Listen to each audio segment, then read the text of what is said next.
Talk is live and direct on a Red Friday. Greetings and salutations. You've made it to the end of the week. Your reward, 3 hours of a funky good time here on the sports voice of Kansas, 580 WIBW, FM 104.9, online at 580WIBW.com, and on our video streaming platforms, our YouTube channel, 580 Sports Talk, our Facebook page, WIBW News. However, wherever, whenever you're tuning into the program today, thanks so much for making 580 Sports Talk a part of your Friday. My name is Dan Lucero. You'll hear from Spencer Dupuis a little bit later on in the program. Brendan Dworzinski's off today. He's heading out to Lee Arena for some Washburn women's basketball. The Washburn Classic is at Lee Arena this weekend, 4-team tournament. And if you're watching the video stream offered for all 4 games this weekend, you'll hear Brendan's golden pipes on those calls. So that's why you will not be hearing him on today's program. But we got plenty to get to in these next 3 hours of sports talk today. A busy, busy sports weekend, the final weekend before Thanksgiving. It is, of course, a Red Friday and the first of 7 one-game seasons for the Chiefs. If you missed us, talk to Voice of the Chiefs, Mitch Holthus, last night. That's what he called this stretch. 7 one-game seasons left to play for the Chiefs. And the first of those at Arrowhead Stadium against the Indianapolis Colts on Sunday, a noon kickoff. We will have our keys to the game, our big Chief predictions, and, of course, our game picks. Can the Chiefs get back on the winning track and score a statement-making victory over an AFC contender, or will they walk out of Arrowhead having lost 3 games in a row for the first time in the Patrick Mahomes era and fighting for their playoff lives? It's a nervous week. I felt that. I felt it from you, the listener. I felt it in the text line, felt it in the chat on our YouTube stream. Really all the way around, it's I don't know that you guys, if you're new to this relatively, I got here in 2016. I started working at WIBW in 2016. I previously had worked in some other places. I worked in Wichita for close to 2 years. And, down in Wichita, you cover the Chiefs, you cover Big 12 football. But 2016, go ahead and set that as sort of like the start of my time frame here, where we've done a show where we give equal weight to the Chiefs at KU and K-State in a way that we really did do that. Wichita's a different market. You're serving a different audience. The audience we serve here, we're serving Chiefs fans, serving KU fans, we're serving K-State fans. We're serving the whole state of Kansas. Everybody can hear us. So given that, going back to 2016, I cannot remember a weekend of football where, I don't want to say the vibes are bad, but it's just there's tension more so than there's excitement for the football weekend. And I'm talking about the broader picture here. Obviously, tension on the Chiefs side. You know, if you're a Chiefs fan, you've gone into every big game the last 8 years believing, oh, yeah, Chiefs are going to find a way. Chiefs always find a way. The Chiefs have abruptly, the last 2 weeks, stopped finding a way. And the thought of losing on Sunday, which is entirely possible, to a Colts team that is 8-2, would put this Chiefs team into what has been uncharted territory for pretty much the entirety of Andy Reid's tenure in Kansas City, to say nothing of Patrick Mahomes' time as the starting quarterback.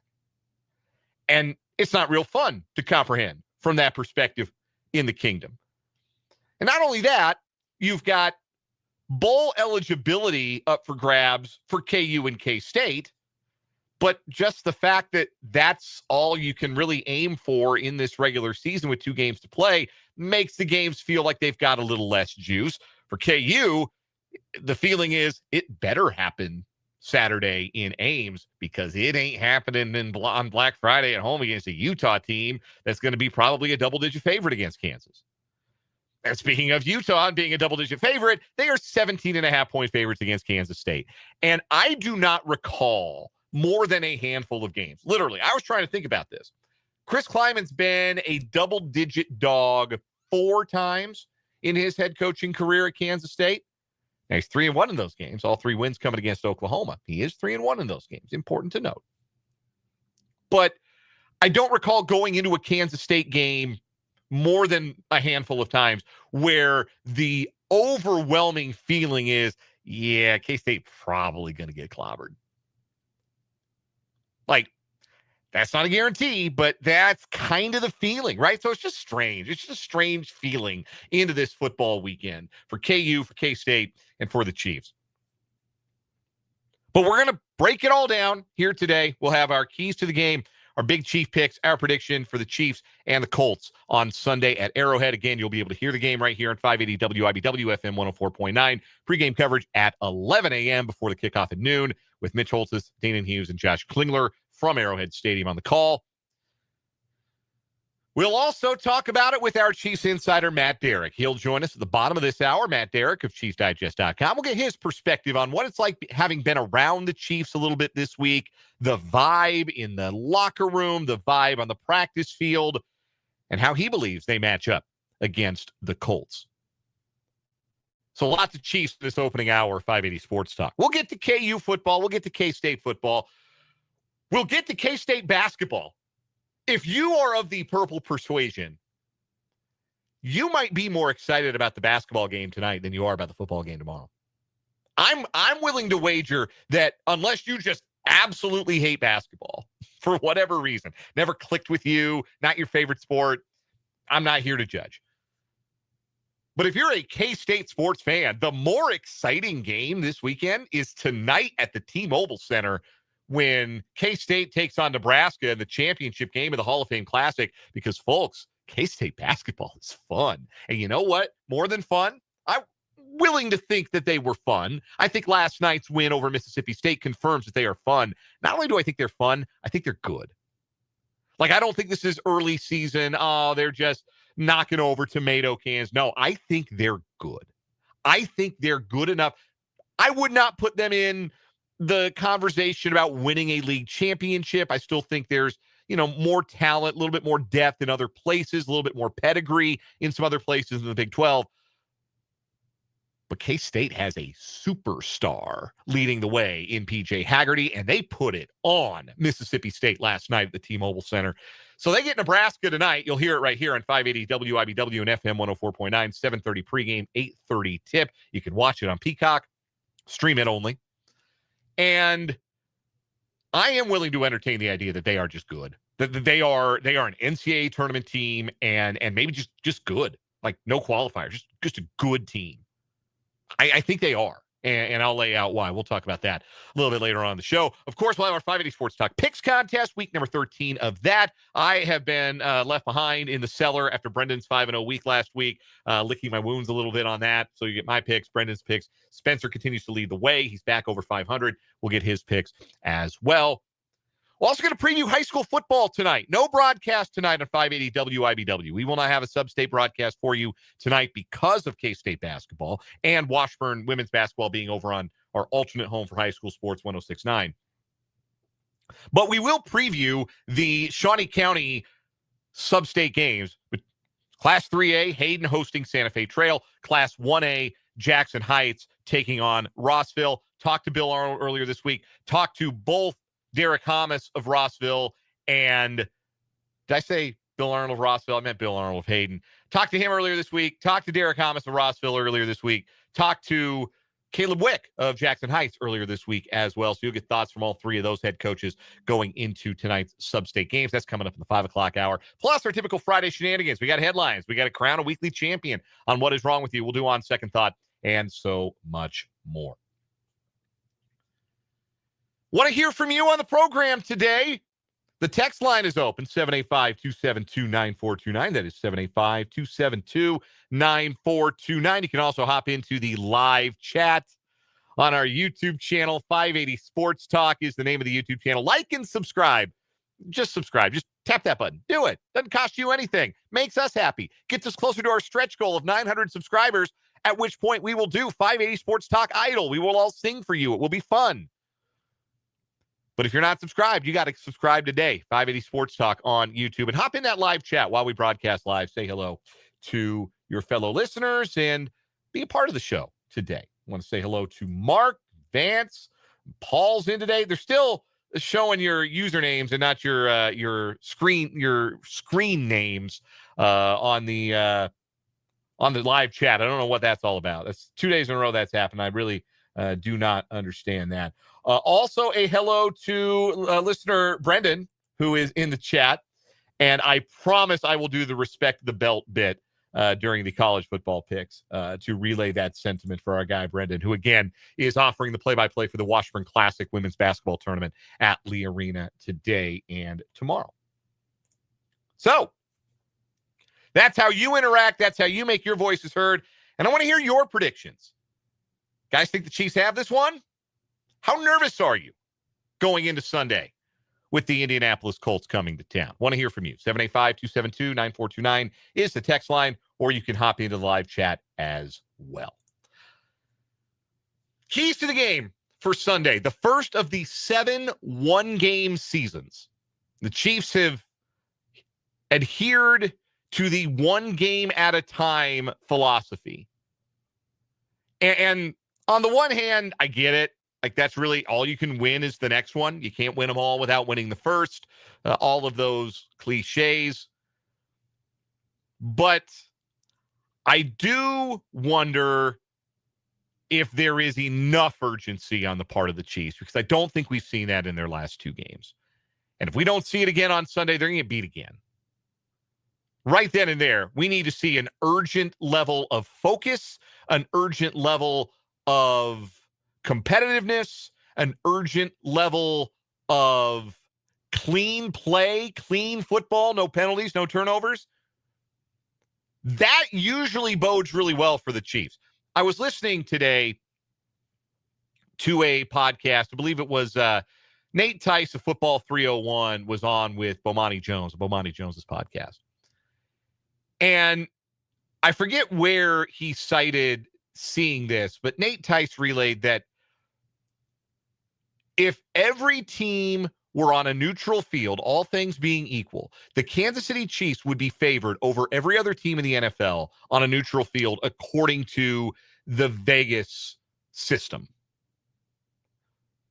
If tomorrow the Kansas City Chiefs played the Los Angeles Rams or the Seattle Seahawks or the Buffalo Bills or the Indianapolis Colts and played them on a neutral field, they would be favored. They would be favored over every other team in the league. That is what Vegas, who, okay, they're looking at the numbers. They're looking at the stuff that has predictive value.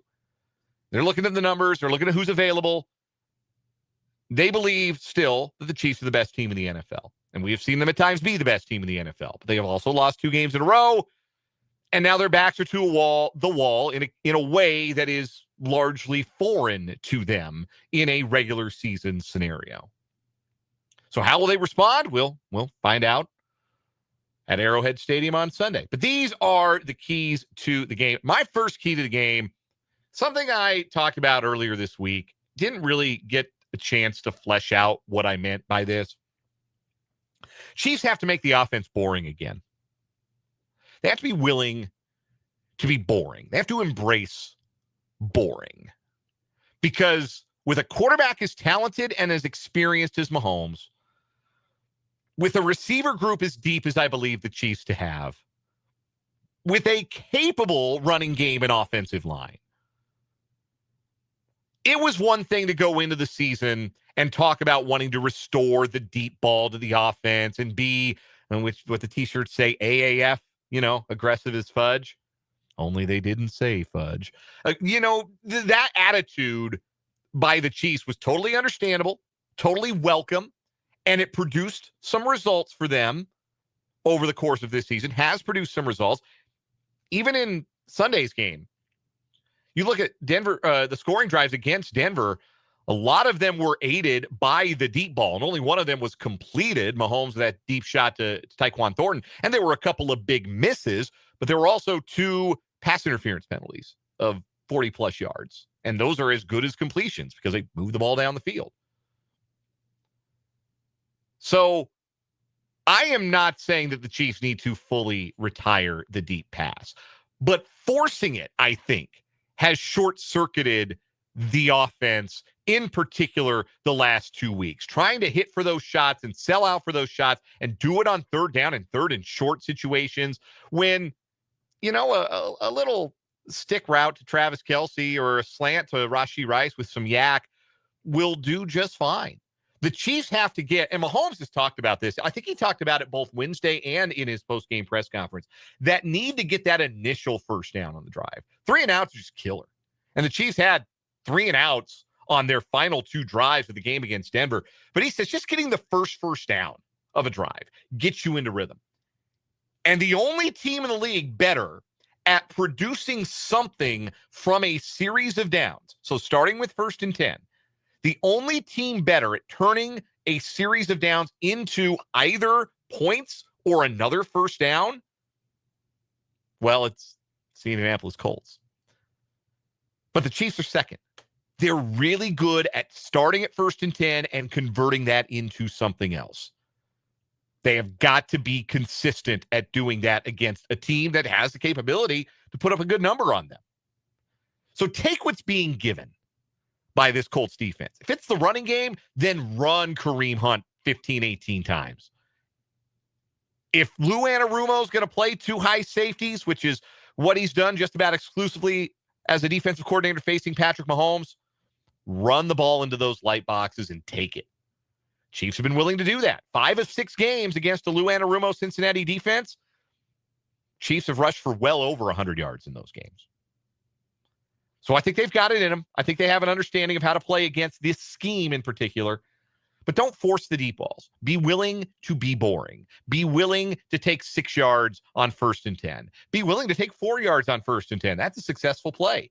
It felt like last year's team was more willing to accept its limitations offensively, where this team's offense, the way they got rolling through that stretch where they won 5 out of 6, they probably feel like, gosh, sky's the limit for us. We can score 30. We can get 40. We can push the ball down the field. And on the one hand, yeah, they can. But on the other hand, don't let that perfect be the enemy of good. Take 5 yards here and there. And the more you do that, the more it makes it easier to then take the top off the defense later on. So make the offense boring again. That's my first key to Sunday's game. My second key to the game is the turnover battle. We talked about this at length with Mitch Holtis on yesterday's show. If you missed it, check out our podcast, 580wibw.com on the podcast tab, or on Spotify by searching for 580 Sports Talk. The Colts this season are 7-0 when they do not turn the ball over. You will note that they are 8-2 overall. Turning the ball over changes things for that offense. The Chiefs are 4-1 when they don't turn the ball over, with their only loss coming in that weird Brazil game in week 1. Taking care of the football is everything for the Chiefs. And it's everything for the Colts. Win the turnover battle, win the game. I think it's that simple, particularly because the Chiefs' turnovers this season have managed to bring a maximum amount of pain and regret because they have taken points off of the board for the Chiefs, and they have resulted in the other team putting points directly on the board. And those 3 or 7 point to 7 point on the other side swings, those 10 to 14 point swings in all the 1-score losses the Chiefs have had, yeah, they've been pretty impactful. So the Chiefs have to take care of the ball, no farting around in the red zone, and they got to start taking the ball away. They got to start playing every play like the ball is up for grabs. Rip it out of somebody's hands. Not the easiest thing to do. And Jonathan Taylor's only fumbled once, but rip the ball out of Daniel Jones's hands. He can get to the backfield. Intercept the interceptable balls because there will be some. So those are my keys to the game. Brendan has his 2 keys to the game, and he cites ball control as his top key to the game. He believes this will be a low possession game, that the Colts wouldn't mind it being a low possession game. I think most teams against the Chiefs don't mind it being a low possession game. The Colts are the best team in the league in expected points added per play on under center runs. Chiefs are second, by the way. They never do it, but they're second best at it. The Chiefs have the lowest run stuff rate of any offense since at least 2002. Chiefs have to be willing to be patient, take what the defense gives them, and they can succeed. Second key to the game from Brendan, red zone defense. The Colts, as I mentioned earlier, convert series into either points or another first down more often than any other team in the NFL. The Chiefs are second. They're a close second. But the Colts are the best at having a 1st and 10 and then doing something positive with it. They are scoring or getting another first down 80% of the time they have a 1st and 10 or 1st and goal. With how their offense is operating, a field goal is a win. Force them to kick a field goal, you'll take that. But you've got to keep them out of the end zone. Because the Chiefs should be able to finish drives. The Colts defense is gettable. Well, so is the Chiefs. But whichever defense is able to put together stops, hold the other team to 3, put them in a bind in no man's land in the middle of the field, maybe force a 4th down that doesn't come through, and then you start with really good field position, and you only need but 1 first down to be in field goal range. Series like that, they might be few and far between. There may be few possessions in this game. Might only be about a 7-8 possession per team kind of game. So winning those battles in the red zone going to be very, very important. As for our game predictions and our big Chief picks, we're going to get to those after our first time out. Want to hear yours on the text line, 785-272-9429, and in the live chat on YouTube. Matt Derrick, our Chiefs Insider, going to join us in about 10 minutes or so as well. We're just getting started on this Red Friday edition of 580 Sports Talk.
Man, I love when Rock the House by Gorillaz comes up on our rejoins here on 580 Sports Talk. 3:31. We're just getting going on this Red Friday. Time for our big Chief picks and predictions for Sunday's game against the Indianapolis Colts. I think worst case for the Chiefs, this game ends up looking a lot like the Jacksonville game, where the Chiefs do some really good things on offense, but defensively they struggle to get off the field, give up a couple of big plays, have difficulties getting the stops they need on third downs. Another turnover flips about 6 to 10 points on the scoreboard, and then the Colts score late and just don't give the Chiefs enough time to operate with the football and come out with a win. I think that's the worst case scenario, what a Chiefs loss would look like. I think best case for the Chiefs, it looks like the Lions game. It looks like a show me game for everybody on the Chiefs, and they come out with a point to prove. They come to kick tail and chew bubble gum, and they leave their bubble gum in the locker room. I think it could look like that. I know all of the numbers say that the Colts are really, really good. They have been playing a charming soft schedule, and this is the start of a stretch where it really starts to level up for the Colts. And as good as they have been against AFC South opponents and other teams that had the benefit of playing a third-place schedule this season, I do wonder if this might be a level up that Daniel Jones ain't ready for. That and the fact that Patrick Mahomes has never lost 3 games in a row, and there's a reason for that. This could be a prove-it game where the Chiefs are just in control for 60 minutes. That's the best case scenario for me. The truth, though, it always seems to fall somewhere in between. So I am picking the Chiefs to win, but I am taking the Colts to cover. The spread, according to Prairie Band Sportsbook right now, is the Chiefs favored by 3.5. I will pick them to win by a field goal. I'm also on the over 50. The total is 50. I'll take the over, 27-24 Chiefs. For what it's worth, I am the staff leader in picking the totals in Chiefs games this year. I'm 7-3 to the total this year, but only 4-6 against the spread. Brendan going with the Chiefs to win, Colts to cover as well. He's got a lower scoring game. In fact, he's the only one of us on the under, 23-22, really leaning into the idea this could be a low possession kind of football game. He's got the Chiefs by 1, 23-22. Spencer also picking. We're all hedging. It's the all-emotional hedge weekend. Chiefs to win, but not cover. He's got the Chiefs by 3, just like I do. He's got a little higher scoring, 31-28 Chiefs is Spencer's pick. As for our big Chief picks, I'm going with Kareem Hunt for a second straight week. Take what the defense gives you. Teams have been more than happy to let the Chiefs run the football. So run the football. Run the football. No Isaiah Pacheco. He's been ruled out. Give Kareem Hunt the ball 15 to 18 times. Do not hesitate to give him the ball on 3rd and short. It's best in the league at converting 3rd and 1. Do not hesitate to put the ball in his hands in the red zone. Let him chisel his way to the end zone. So Kareem Hunt's my big Chief for a second straight week. My compatriots are going with defensive players. Brendan going with Trent McDuffie. Daniel Jones is starting to turn into a pumpkin. He's going to throw a pick or 2 on Sunday. And you tip McDuffie to get one. Spencer going with George Karlaftis. I keep saying that the Chiefs are at a dude deficit. They don't have as many dudes, don't have as much elite talent as they've had. But, man, you go and you look at every pass rush metric out there, win rate, quick pressures, things like that. Karlaftis fits right in with all the other elite guys in the NFL. So maybe I'm shortchanging him. Maybe he is elite. It's hard to look at a guy with 5 sacks and say it's an elite player, but his ability to win his matchup has been elite. So maybe I'm shortchanging Furious George. But certainly the Chiefs are going to pressure Daniel Jones into some mistakes. Karlaftis will be at the head of that effort. Some predictions from the YouTube comments. Mark's going with the Chiefs by 7, 28-21. Vance leaning the other way. He's going with the Colts. Vance said earlier he's not picking the Chiefs to win again until they prove they can, which it's only a 2-game losing streak. It's not like they haven't won for a year. But I understand. So Vance going with the Colts. Paul saying it's been a wacky NFL season. Why not adopt the formula? Kansas City 41-34. Could be a very high score. If there are a lot of possessions, these are two elite offenses, could make for a very high scoring game. We'll take a break. When we come back, Matt Derrick, our Chiefs insider, will join us on 580 Sports Talk.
We are joined on the Fleming Place Wine and Spirits Hotline by our Chiefs insider, Matt Derrick of ChiefsDigest.com. That's where you can read all of his writing and insider info about the Kansas City Chiefs. You can also catch him across all manner of social media. Just search for him. Matt Derrick is his name. Ask for him by name. He joins us here every Friday on the program as our Chiefs insider. And Matt, you've been around the team this last week, and this is a uncharted territory for the Reid Mahomes era Chiefs, where these games in November are not must win to get the 1 seed or must win to win the division.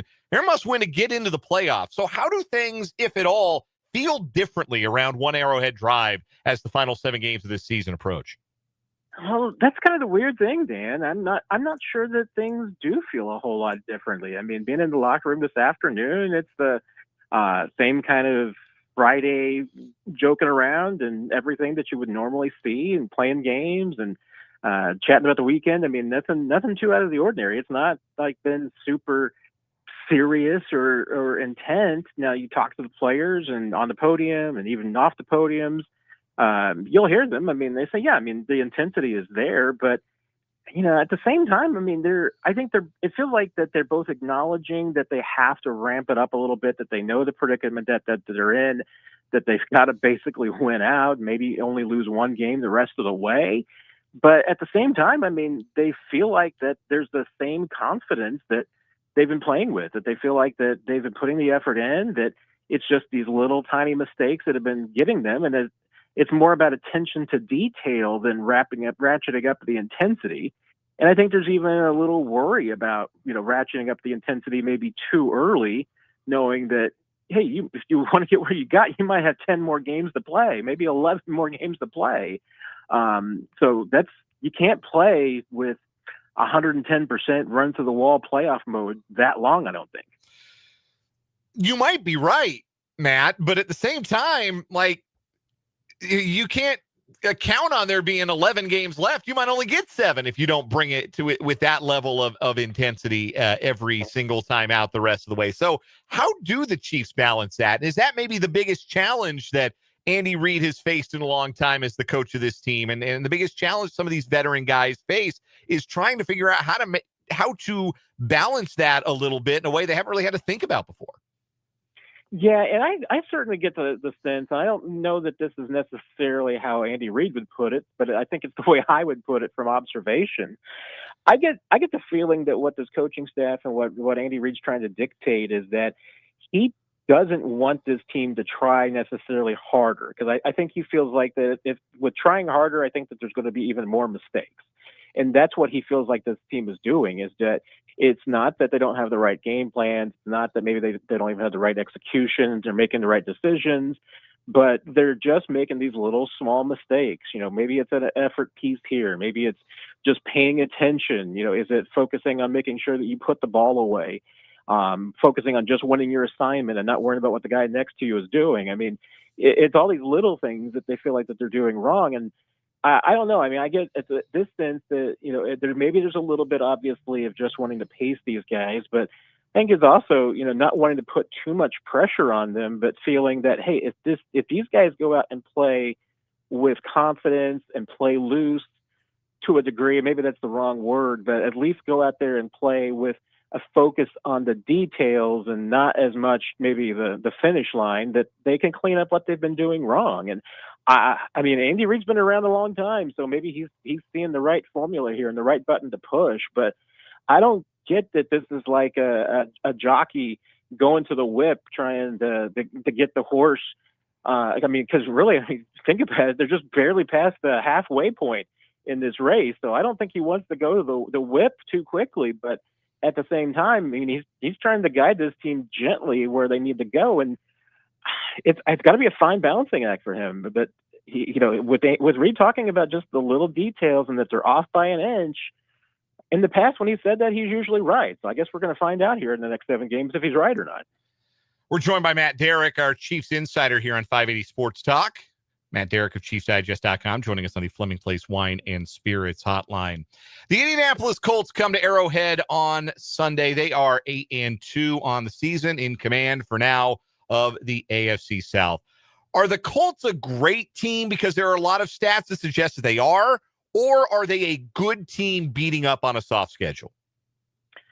I'm definitely in that kind of category. I think they're a good team that's just taking advantage of a soft schedule and some fortunate meetings at the right time with some teams, maybe some good football, and they have a great running back. I mean, there's no doubt. I mean, those weeks that Jonathan Taylor is the best player on the field, that usually means that the Colts are going to win. And if he stays healthy, that's going to be a problem for everybody. That helps them, and it takes a lot of pressure off the quarterback, because I think that legitimately the Colts 2 through 53 on their roster, they might be one of the best teams in the NFL. Maybe they're the best team in the NFL. Who knows? I feel like that they've been that way for a while now under Chris Ballard. He puts together really good rosters. I mean, the Chiefs are familiar with him, obviously. They know what kind of talent he likes, and he has put together really good teams. It's just that since they lost Andrew Luck, that they've never had the quarterback to figure it all out. And whether Daniel Jones is that guy, I mean, he's been, for them, a really good game manager so far. How far can that take you? Well, this is where you start to find out the Colts, if this is a guy that can. I mean, this is the kind of game that, to me, Dan, for both these teams, it's it's a pivotal game. The Colts, I think, need this game to prove to themselves that they have arrived, that they're here.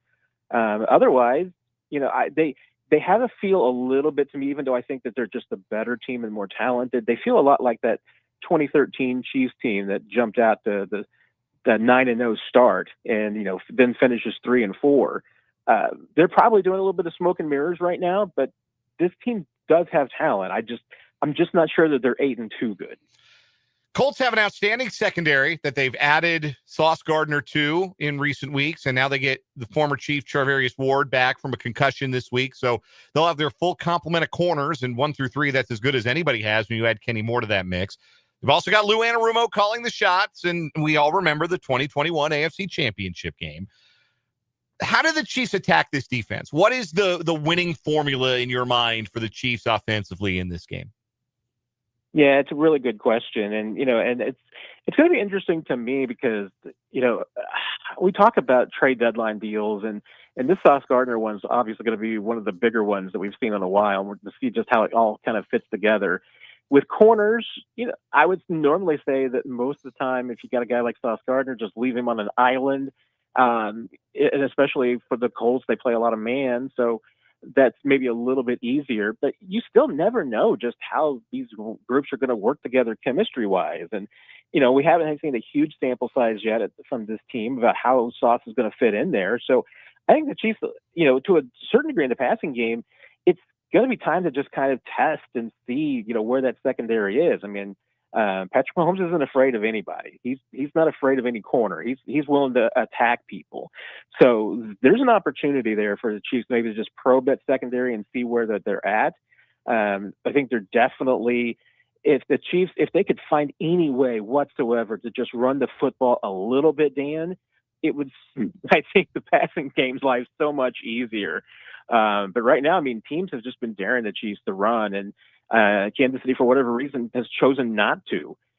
I don't know if this is going to be the week where they finally decide, okay, then now it's time to maybe put their head down and try to run the football a little bit. They're still not going to have Isaiah Pacheco, so it's probably going to be mostly Kareem Hunt. And Kareem has shown signs of wearing down a little bit. He's been effective and really effective in good spurts, but he hasn't been as strong in the second half of games as he has been in the first half.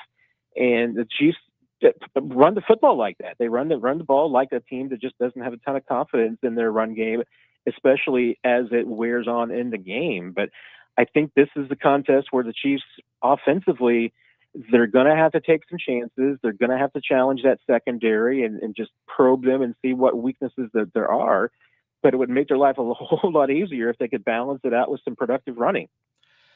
It's another game where the style of offense the opponent plays and the personnel they like to play is probably going to keep the base defense out on the field for the Chiefs quite a bit. And that's not necessarily been a bad thing against the run. They don't give up a lot of chunk runs, which the Colts really thrive on. But down to down, how do the Chiefs go about making this game about Daniel Jones, more about him and less about Jonathan Taylor? Yeah, and the Chiefs, their run defense is not predicated just entirely on their front seven. I mean, they rely a lot on their corners and their safeties to pitch in, and that's where how you fit in. Trent McDuffie is a really good run defender from the corner spot. So, and I think having and maybe playing the base defense like you mentioned does play into their hands a little bit, because I think when the Chiefs have to play 5 and 6 defensive backs, they're still not really comfortable with probably who their 3rd, 4th, 5th, and 6th best defensive backs are. So there's a lot of rotation just week to week based on the matchups. I'm not even sure if I could tell you right now who I think is going to play the most snaps at corner, because, it could be Noel Williams one week and then he disappears and Christian Fulton pops in, and, it's Chris Roland Wallace getting a bunch of snaps. It's difficult to judge, but I think in this game in particular, if McDuffie and Shamari Connor are playing well and they're able to kind of play that dual purpose, support the run but not get beat in the passing game. I mean, that's how the Chiefs are able to keep some of these running backs down. And and obviously we talked about the fact they've gone a long time before they finally gave up a 100-yard rusher. They don't want to do that again. I mean, they want to kill the engine. Their goal this week, they started talking about it on Tuesday. Their goal is to try and shut down Jonathan Taylor because they feel like if they can do that, they're going to win this game. How important is it the Chiefs have this game at home? They've lost their last 2 on the road. They struggled on the road really all season. To have this game, a big regular season game, an important regular season game at home, how much do you think that matters? How much do you think the team and, frankly, the crowd will embrace that on Sunday? Yeah, I think a lot. I mean, you've got a Colts team that's used to playing indoors. They're coming off the bye. They're going to be well rested. They're confident. There's a lot of things in the Colts' favor, but you've got to try and make them uncomfortable. And yeah, I mean, I think playing at Arrowhead, playing outdoors, even though it looks like it's going to be a nice day, so it shouldn't be too much of a factor, but the crowd will be a factor. Chiefs need all of the help they can get, Dan. I mean, they really do, because at this point, they're 0-5 against teams that are in playoff spots and 5-0 against everybody else. This is a big one. And I did think it was notable. I wish I could remember who posted this so I could give them proper credit. But the Chiefs are the 15th team in the last 25 years to be a favorite or a 3.5-point favorite or greater against a team that's 8-2 when your team is 5-5 or worse. So there aren't very many teams who've been in this position, but yet they've all won this game. So if the Chiefs don't win this, they're going to be an outlier as far as being a favorite in a game like this late in the season against a playoff opponent when you're 5-5 or worse. Teams usually win this game if they're the favorite, and that's why the Chiefs have to win this game. Do they win this game, Matt Derrick? I mean, I think they do, and I should be expecting a larger margin just going by the trend that the Chiefs either blow people out or lose close games. Right. I'm gonna do something stupid, Dan. I'm gonna predict that the Chiefs are gonna win a close one. No reason to believe that, but we're gonna do it anyway. I'm taking the Chiefs 24-21, but I guess I wouldn't be surprised if they won by more than double digits. We're all picking the same Chiefs in a close one, and they went 11-0 in those games last year. They can't all of a sudden have forgotten how to win them, right? It just doesn't. Exactly. Doesn't add up. Matt Derrick will have it all covered at ChiefsDigest.com. He is our Chiefs insider. He joins us every Friday here on 580 Sports Talk. Matt, always a pleasure. Enjoy the game. We'll talk to you one more time before Thanksgiving. How about that? Sounds great, Dan. Take care, my friend. That is Matt Derrick. We'll step aside for a break, come back, and we will wrap up this first hour of 580 Sports Talk right after this.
On second thought, I know it's a little doom and gloom around the Chiefs this week. It's an unfamiliar position to be in. Don't quite know how to treat it. With the Chiefs 5-5 and their playoff hopes, they're still better than 50% chance of making the playoffs, but those even took a hit last night. That was not a good result last night for the Chiefs on Thursday Night Football. The Bills losing to the Texans, because now the Texans are half a game ahead of the Chiefs and play the Chiefs later on. So that's another game you got to worry about. A team maybe you got to have the tiebreaker over for a playoff spot. Now the Texans are back in play because Davis Mills beat the Bills. I didn't say it that way because it rhymes. He didn't really beat the Bills. The Texans defensive line beat Josh Allen with hammers for 60 minutes. That's what happened. Chiefs offensive line better pack a lunch for that matchup in a couple of weeks is all I gotta say after what they did, what that defensive line did to Josh Allen last night. Anyway, I digress. I know we've been doom and gloom. I know it's been frustrating. I'm questioning this team's commitment, their accountability, their energy, their urgency. But look, man, all the stats say they're really good still. And maybe we're overstating 1 or 2 or 3 plays per game, 1 or 2 or 3 tiny mistakes that can be fixed. And if you don't make those mistakes, all of a sudden this team looks like we thought it did for the 6 weeks before the Buffalo game 3 weeks ago, which is we thought they were the best team in football, and we thought they were pretty clearly the best team in football. Is it really a stretch to think that they could look like that again on Sunday? And is it really a stretch that if they do, if that's how they are or who they are, they could beat the Colts maybe handily on Sunday? Just a second thought, maybe, after I predicted them to win by a mere field goal. Coming up at the 4 o'clock hour, we got picks, and we're going to talk K-State hoops and college football. 580 Sports Talk.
Let's get it. Hour number 2, 580 Sports Talk on this Red Friday, this Football Friday, this Friday before Black Friday. Here on the Sports Voice of Kansas, 580 WIBW, FM News 104.9. Online at 580WIBW.com, and of course on our streaming video channels, 580 Sports Talk on YouTube and WIBW News on Facebook. Like and subscribe and check out the show in video form.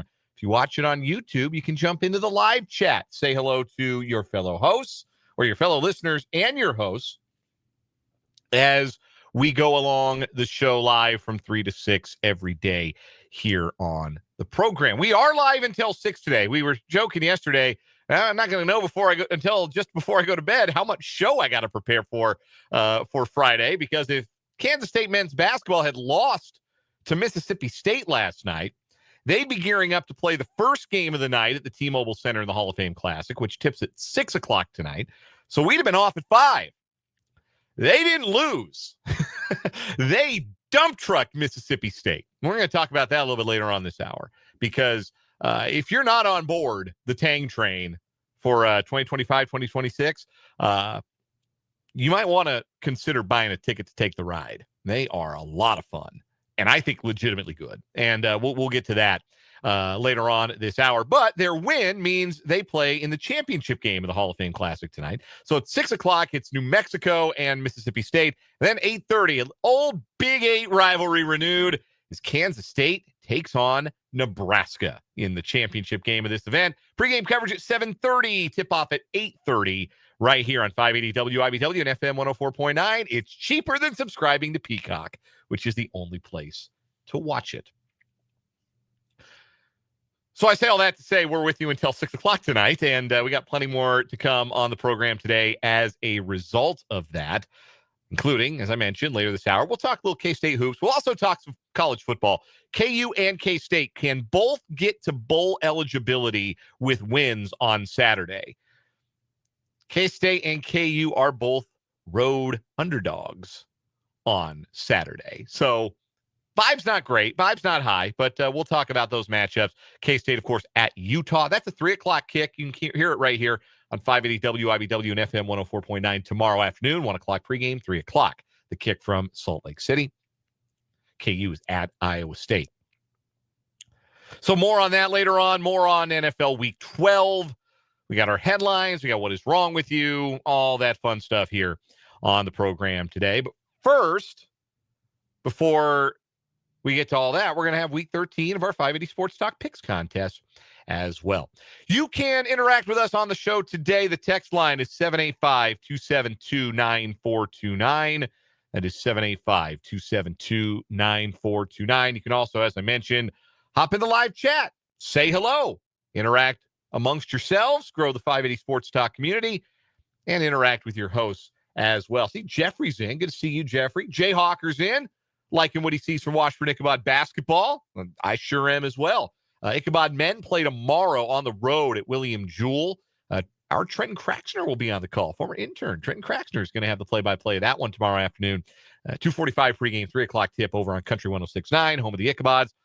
I guess while we're here, Ichabod women's basketball on Country 106.9 this weekend as well. Tonight, they play Southwest Baptist. First game at the new and improved Lee Arena for the Washburn women, who are 1-1 on the season. 6:45 pregame, 7 o'clock tip. Brendan Dworzinski on the call from Lee Arena on Country 106.9. Then he'll be Mike's side as the women play Metro State from Denver later on Saturday. That game tips at 4. We will join that broadcast or that game in progress following the men's game. Conclusion of the men's game, we'll go right to the broadcast of the women's game. Brendan will take the mic from Trenton, and we'll go from there. So Ichabod basketball all weekend long on your home for the Ichabods, Country 106.9.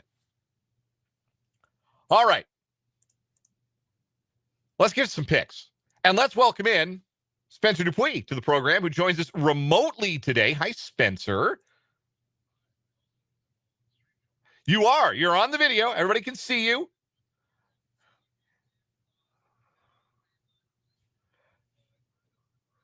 The Spencer bunker. Oh, the decision being the facial hair? You don't like it?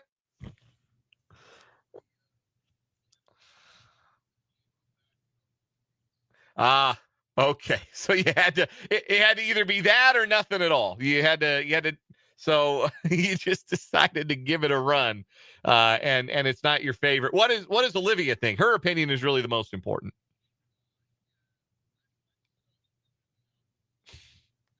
Sure.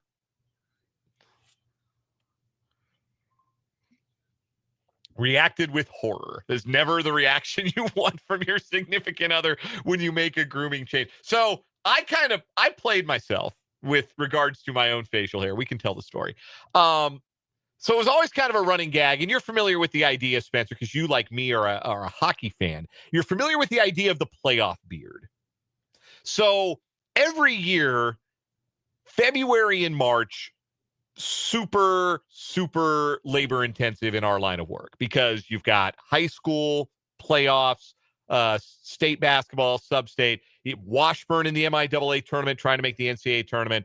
Then there's on-site coverage if we're fortunate enough to be able to reach a site where KU or K-State are playing the NCAA tournament, get out there after the Big 12 tournament. So it's just, there's a lot of travel, there's a lot, and that's like playoff time, crunch time, certainly pre-COVID as how it was in this job. And so I would grow a beard out in March, and that was my playoff beard. I would grow the facial hair out a little bit for the month of March. And then when I got off the road, I would trim it down. Sometimes I'd leave a little stubble, but I'd get rid of it. For the most part, the beard was not like a day-to-day look for me.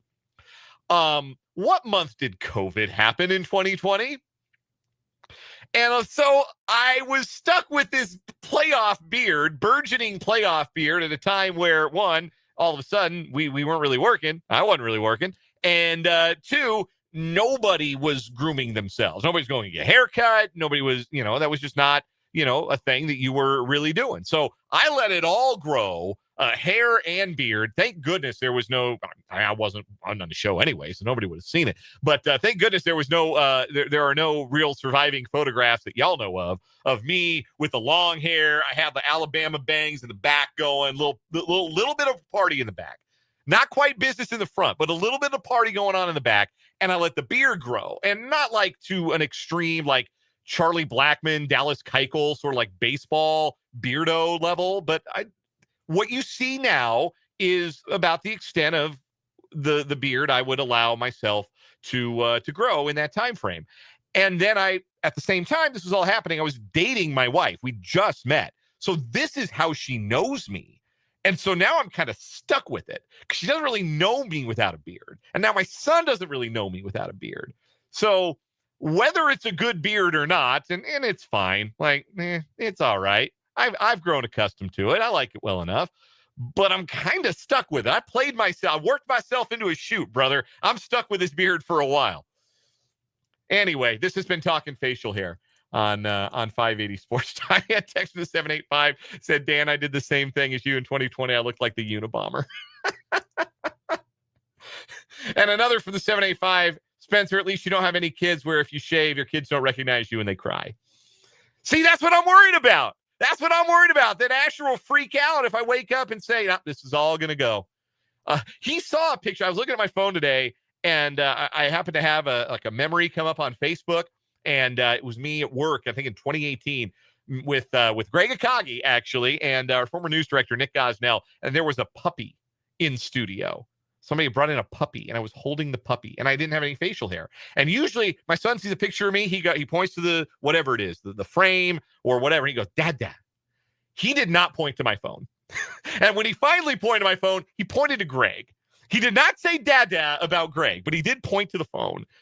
But he pointed at Greg. He did not recognize me without the beard. So further confirmation that yeah, I'm stuck with this for a while. Let's do some football picks, shall we? We've done enough 580 facial hair talk for a while. This is our picks contest entering Week 13. All lines from Prairie Band Sportsbook at the Prairie Band Casino Resort in Mayetta. We picked 2 college games against the spread, 2 NFL games against the spread, and a wild card pick that can be a game prop, a team prop, a player prop, a total, anything that we would like in the wild card slot.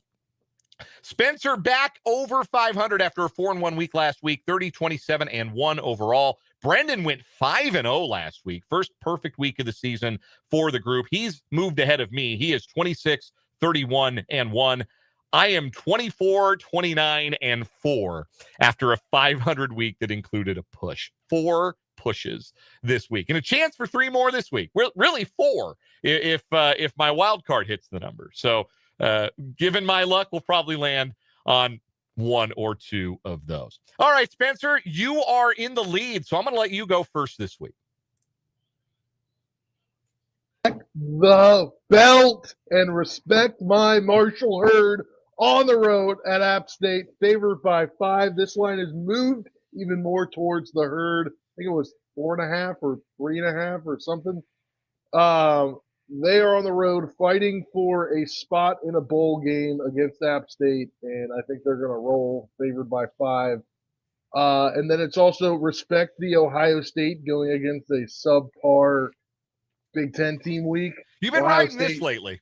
Ohio State favored at home by 31.5 against Rutgers. They're going to cover and just chill at like that like they're going to be like 42-7 or something. Yeah, 42-7, 38-3, just kind of hit cruising altitude. Yeah. That's all they've had to do. You're not worried about a trap game spot ahead of Michigan? No. See, because I looked at that Michigan-Maryland line. Maryland's a 14-point dog, and I had a thought, Maryland's been trash since September, which is kind of their whole thing. But maybe they cover. Michigan hasn't played great lately. They'll be looking ahead to Ohio State, not wanting to show all their cards. I ultimately decided against playing that game. These are the games that I did play in college football this week. Pair of Big 12 games. BYU is a 2.5-point dog at Cincinnati.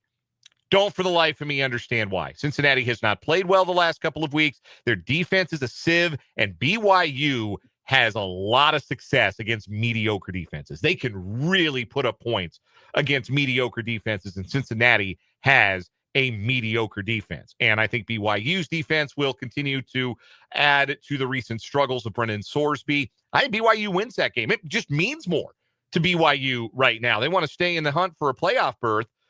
They got to win that game. So I got BYU plus 2.5 at Cincinnati. I'm also going to lay 7 with Arizona State at Colorado.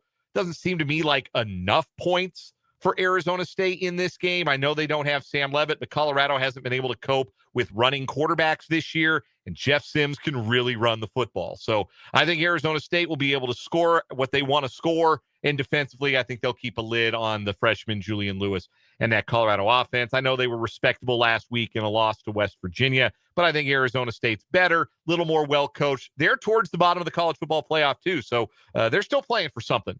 And having that motivation of playing for something for Arizona State, much greater than the lack of motivation for a Colorado team that is playing for nothing.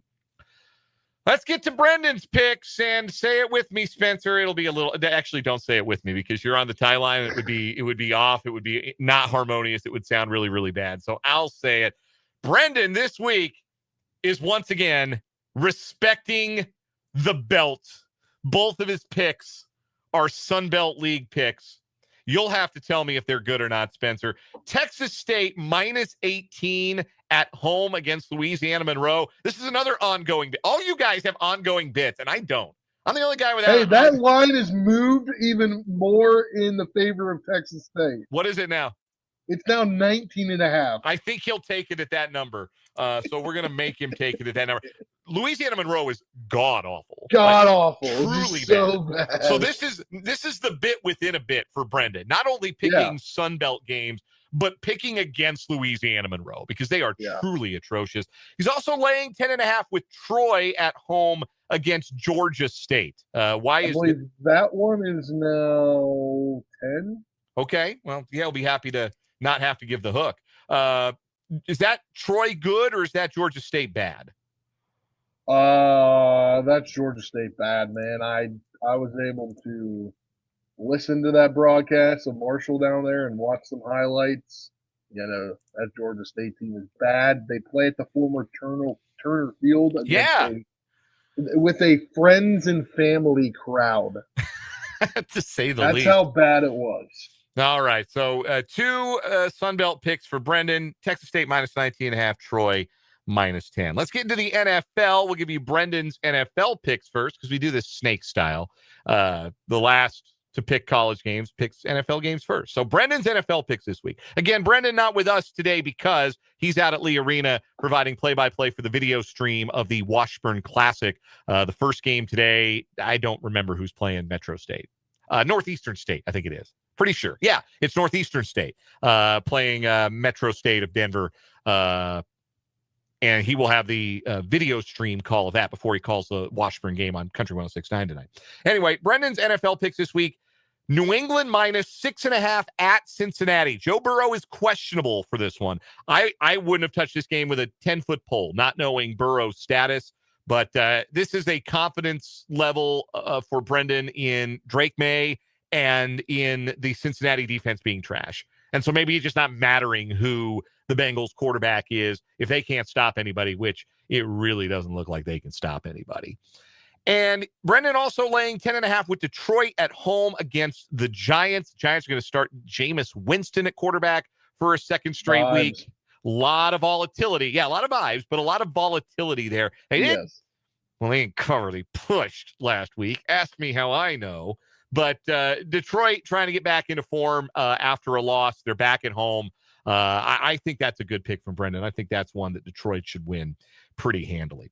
My NFL picks this week. Team trying to bounce back from a loss. Seattle's on the road at Tennessee. I'll take Seattle and lay 13 points. I think this could be a absolute beatdown. Cam Ward against that Seattle defense, that might not be fair. That they might have to stop the fight in a TKO middle of the third quarter. So I think that ends up a bit of a statement game and a point to prove for Seattle coming off that loss to the Rams last week. And I think Seattle will win that game handily. So I'll go with the Hawks -13. I'm taking Pittsburgh +3 at Chicago. Even though Aaron Rodgers is questionable, I'm not entirely sold that Chicago's as good as their 7-3 record. This also feels very hurt at the linebacker position. Yeah, they're down all three starting linebackers. So if Mason Rudolph is just turning around, handing the ball to Jalen Warren and Kenneth Gainwell all game, and then occasionally hitting on a play action pass, which Arthur Smith has always been good at scheming up, I think they should be able to attack that Chicago defense. And I wouldn't be surprised they won that game outright. So I'll take Pittsburgh +3 in that one. All right, Spencer, what are your NFL picks? I don't get to be depressed by my Commanders because they are on a bye week this week. So we're sticking in the NFC East, and we're sticking with Philadelphia. We're going to go with the team I think is going to win the division once again. Philadelphia favored by 3 on the road at Dallas.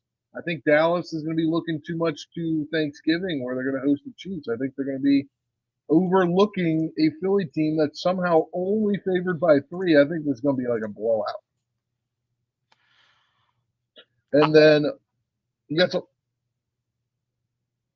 Go ahead. What's your second pick, Spencer? And then it's Green Bay laying the 6.5 at home against the Vikings. The Vikings just JJ McCarthy, if he's playing. Is he even playing? I don't even know. I think they're cooked. JJ McCarthy might just be really bad. Man. Yes. So I think Green Bay's got it. I mean, I think this is a get back game for Green Bay. They got a down last few weeks. It's one thing to hear somebody say JJ McCarthy was bad on Sunday against the Bears, and it's another thing to look at the box score. You really have to see the throws he was missing to believe how bad he was. Like, this is remedial quarterbacking 101, some of the throws that he just could not make. And like, if you want to be optimistic, you can say, well, at least he was throwing the ball to the right guys. Like, the processing is not bad. He's not throwing into triple coverage. But, like, you have to get the ball where it needs to go. The ball has to get to the receiver. All those underthrows on deep balls, the missing of wide open receivers, that's the stuff that makes you worry. Like, if you can't be accurate, It doesn't matter if you can process. And that's the big worry right now with McCarthy. So I am just struggling with the idea of wondering how good the Packers are going to be I can't trust them from one week to the next, from one game to the next. I have no idea which version of them is going to show up. So that meant I stayed away from that one. I do think Green Bay probably wins, and I understand why it's appetizing to get get the hook in less than a touchdown with Jordan Love against J.J. McCarthy. But the Packers creep me out. Like I can't get a good handle on them whatsoever. If we're being honest, my pick was going to be Pittsburgh +3. But I mean, you chose it, so I had to go somewhere else. Well, this was my third pick of the week. Well, I appreciate you allowing me a chance to draw closer to you in the standings if that one does hit. Anyway, let's get to our wild card pick. Spencer, what you got in the wild card department this week? Yeah, your guys, Tulsa, Golden Hurricane. My Golden Hurricane. Your Golden Hurricane in your fantasy world of the college football game. They are going to Army. Another academy under 45.5. Army just doesn't. They're just not scoring a lot of points this year, and their defense I think is pretty good. And Tulsa not scoring that many either. I think the total is going to come out to be around between 40 and 43. That's where my projected total is. So I'm sticking under the 45.5. The Spencernomics have a score lower than 45.5. I will tell you this as the coach of the Tulsa Golden Hurricane. Yeah, I'm college football 26. I'm gonna have my boys ready to play. We had a good week of practice. We're very prepared for the challenge, and we're excited about this opportunity to go play at a service academy. It's gonna be a great day to play football.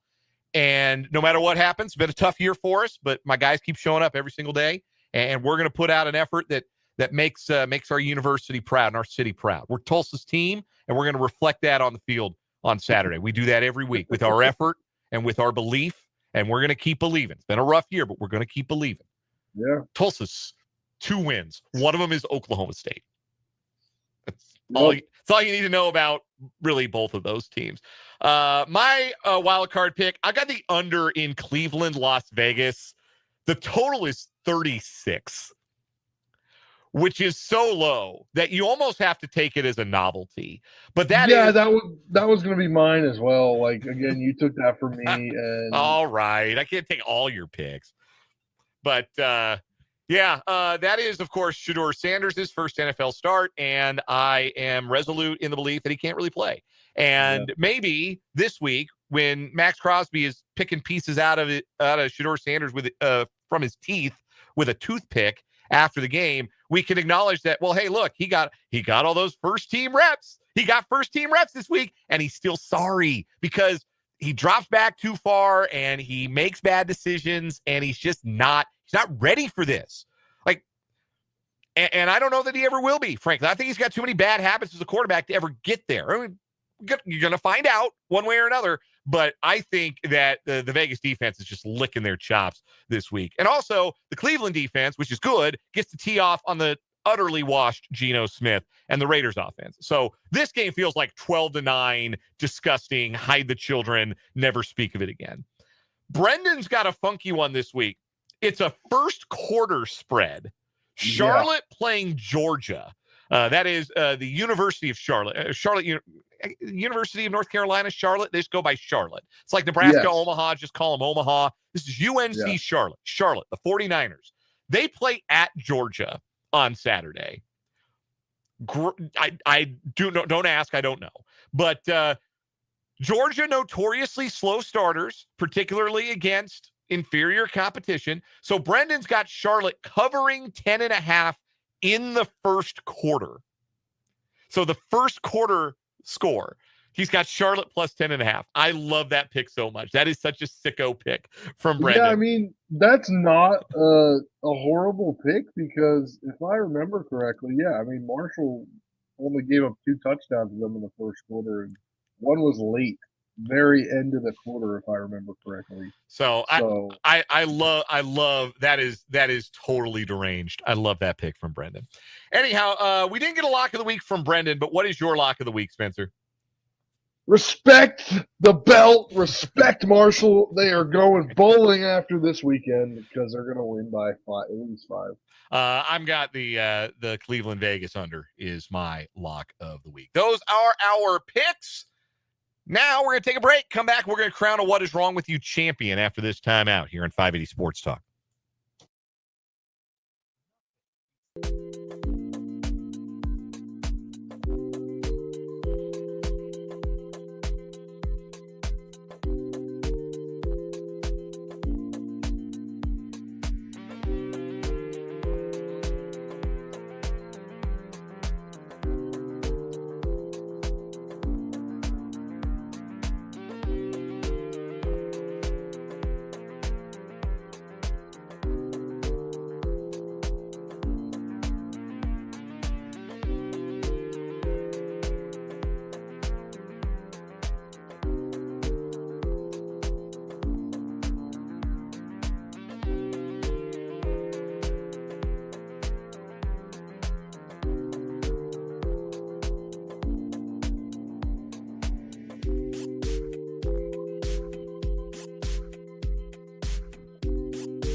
It is What Is Wrong With You time on 580 Sports Talk.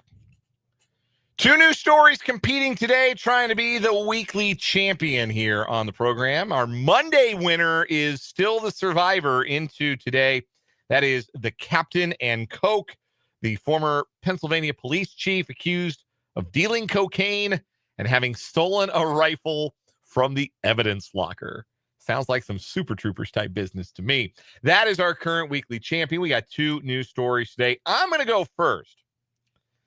It's another cocaine story, except this time the cocaine is fake. Everything else is real. Well, no, so's the money. The money's fake too. Everything else, though, a little too real. A hatchet, fake cocaine, counterfeit cash, and a masked robbery ended with two men in handcuffs earlier this month. 30-year-old Christian Escato and 20-year-old Pedro Smokey Nieves Jr. remain in custody after awaiting dangerousness hearings after the incident in Lowell, Massachusetts. Sordid situation unfolded at about 11 a.m. November 3rd when a Lowell police officer with the neighborhood response unit patrolling near Jay's food store spotted Escato and Nieves conducting what appeared to be hand-to-hand drug deals. The incident report states the situation quickly grew more complicated than that. As the officer approached Escato and Nieves, who were both masked, the pair allegedly turned on a man, grabbing at him and reaching into his pockets. Escato is accused of then pulling a hatchet out of his bag and swinging it towards the victim. The officer rushed towards the confrontation and ordered Escato to drop the weapon. According to the report, Nieves fled the scene while Escato advanced toward the officer, screaming, "He took my money." The officer gave a verbal command to get on the ground. Escato disregarded and continued towards the officer. The officer then drew his taser. As backup arrived, the report states Escato slowly went to the ground while continuing his erratic and uncontrolled behavior. He was handcuffed and the hatchet was secured. As for Nieves, officers chased him down in a foot pursuit and took him into custody. Police interviewed the victim, who claimed he was walking in the area when Escato and Nieves approached and asked if he wanted to buy drugs. Is that how that works? That's like the door-to-door salesman side of drug dealing. I figured if you wanted to buy drugs, you went to the source. The source didn't typically come to you. Hey, man, want to buy some drugs? Like, I cannot tell you how far away I would run from that. Even if I wanted drugs. Nah, man, not from you. You're being weird about it. You're asking me. I don't like this. I don't like the start of this interaction.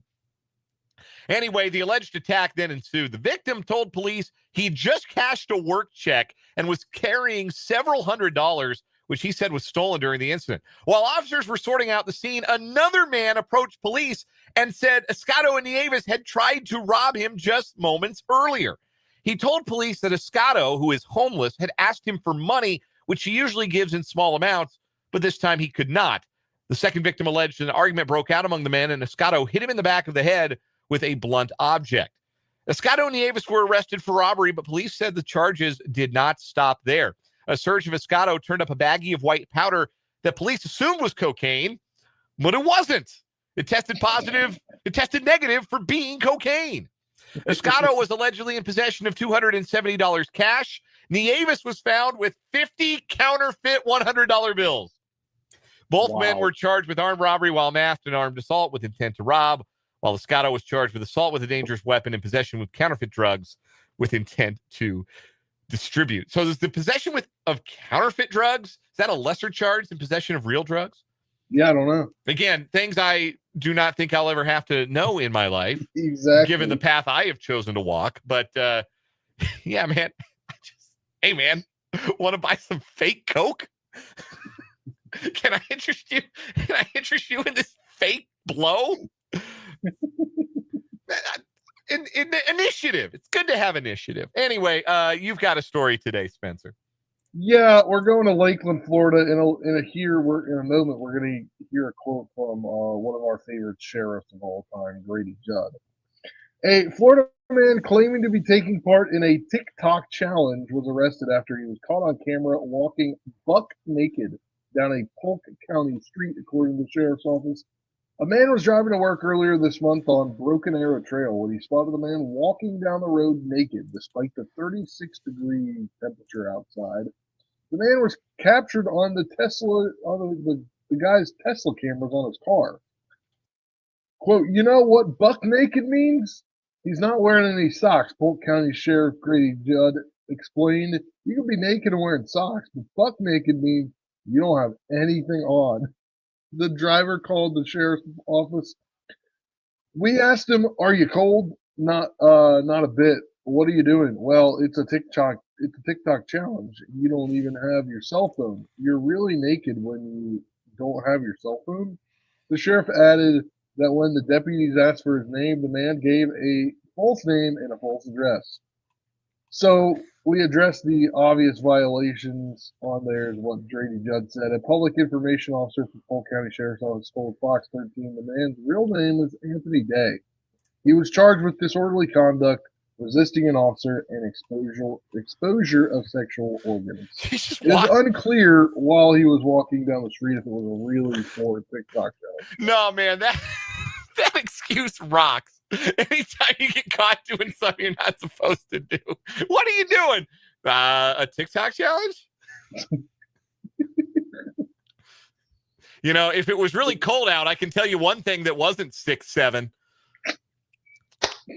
I'm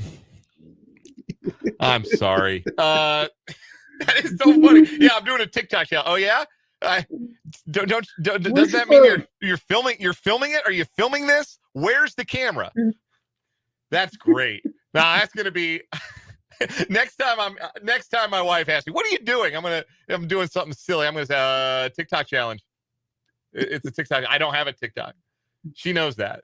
So yeah, that's gonna be my excuse for that. All my goof ups from here on out. I was doing a TikTok challenge.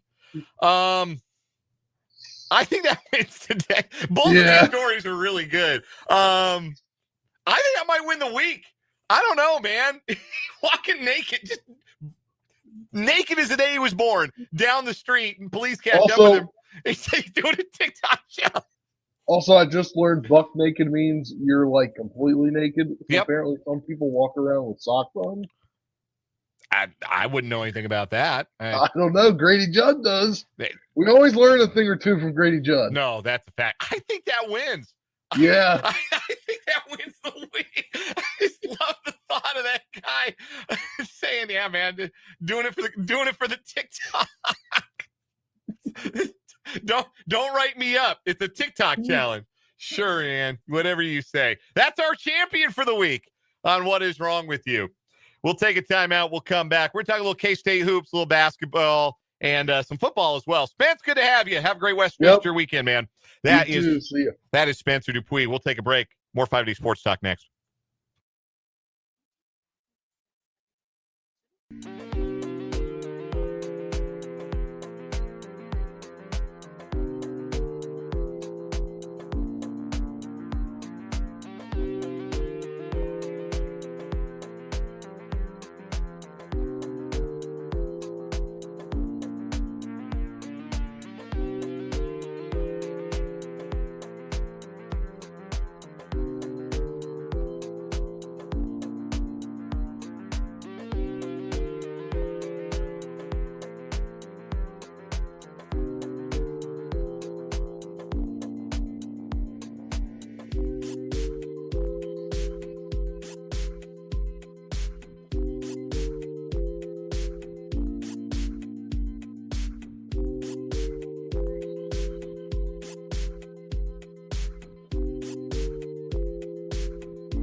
WIBW, Topeka.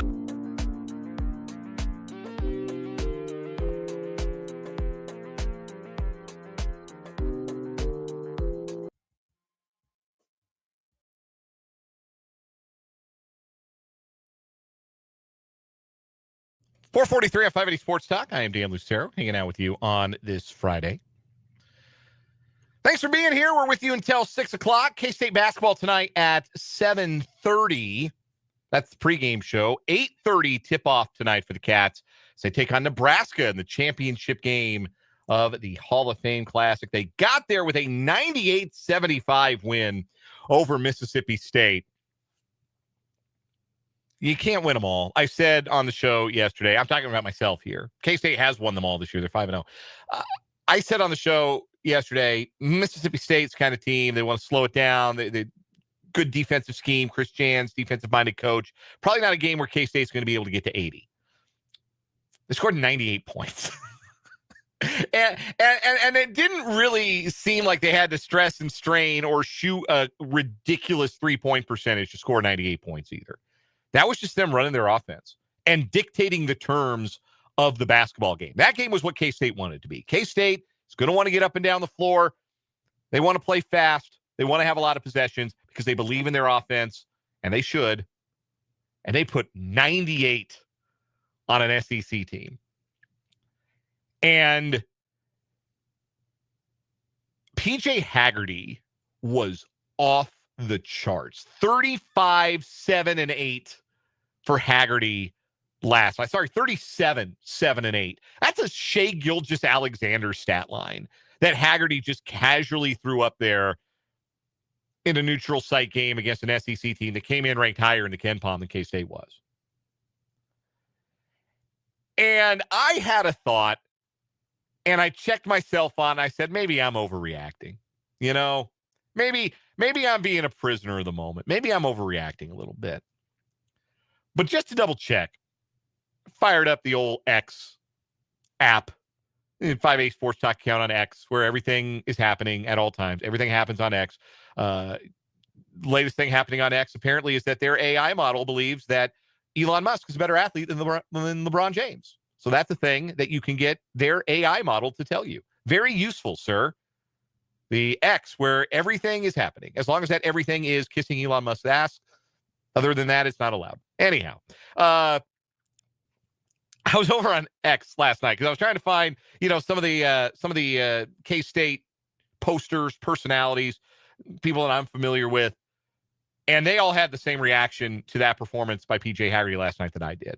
The thought that this is the best Kansas State basketball player since Michael Beasley. Because PJ Haggerty owned every square inch of that court every time he was on it last night. There was nothing he could not do. He is a pure scorer, and he's not a just high volume scorer. He's not out there, I'm going to get 37, but it's going to take me 35 shots to get my 37 points, and I'm just going to be a high volume, high usage guy. No, he takes good shots. He takes high percentage, high value shots. 3-pointers below the break and paint shots. You're not going to see a lot of pull-up mid-range stuff outside of the paint from PJ Haggerty. He takes high percentage, high-value shots, and he makes a lot of them because he's really good at shooting. And he's a distributor, and he crashes the glass. He's a 94-foot player. He looks right now like a first-team All-American. And all of a sudden, Jerome Tang calling him the best point guard in the country at Big 12 Basketball Media Day doesn't sound quite so ridiculous now, does it? This kid is the real deal. You win lots of games with a guy like that as your best player. A lot of games. Now in the Big 12, not enough to just have one guy.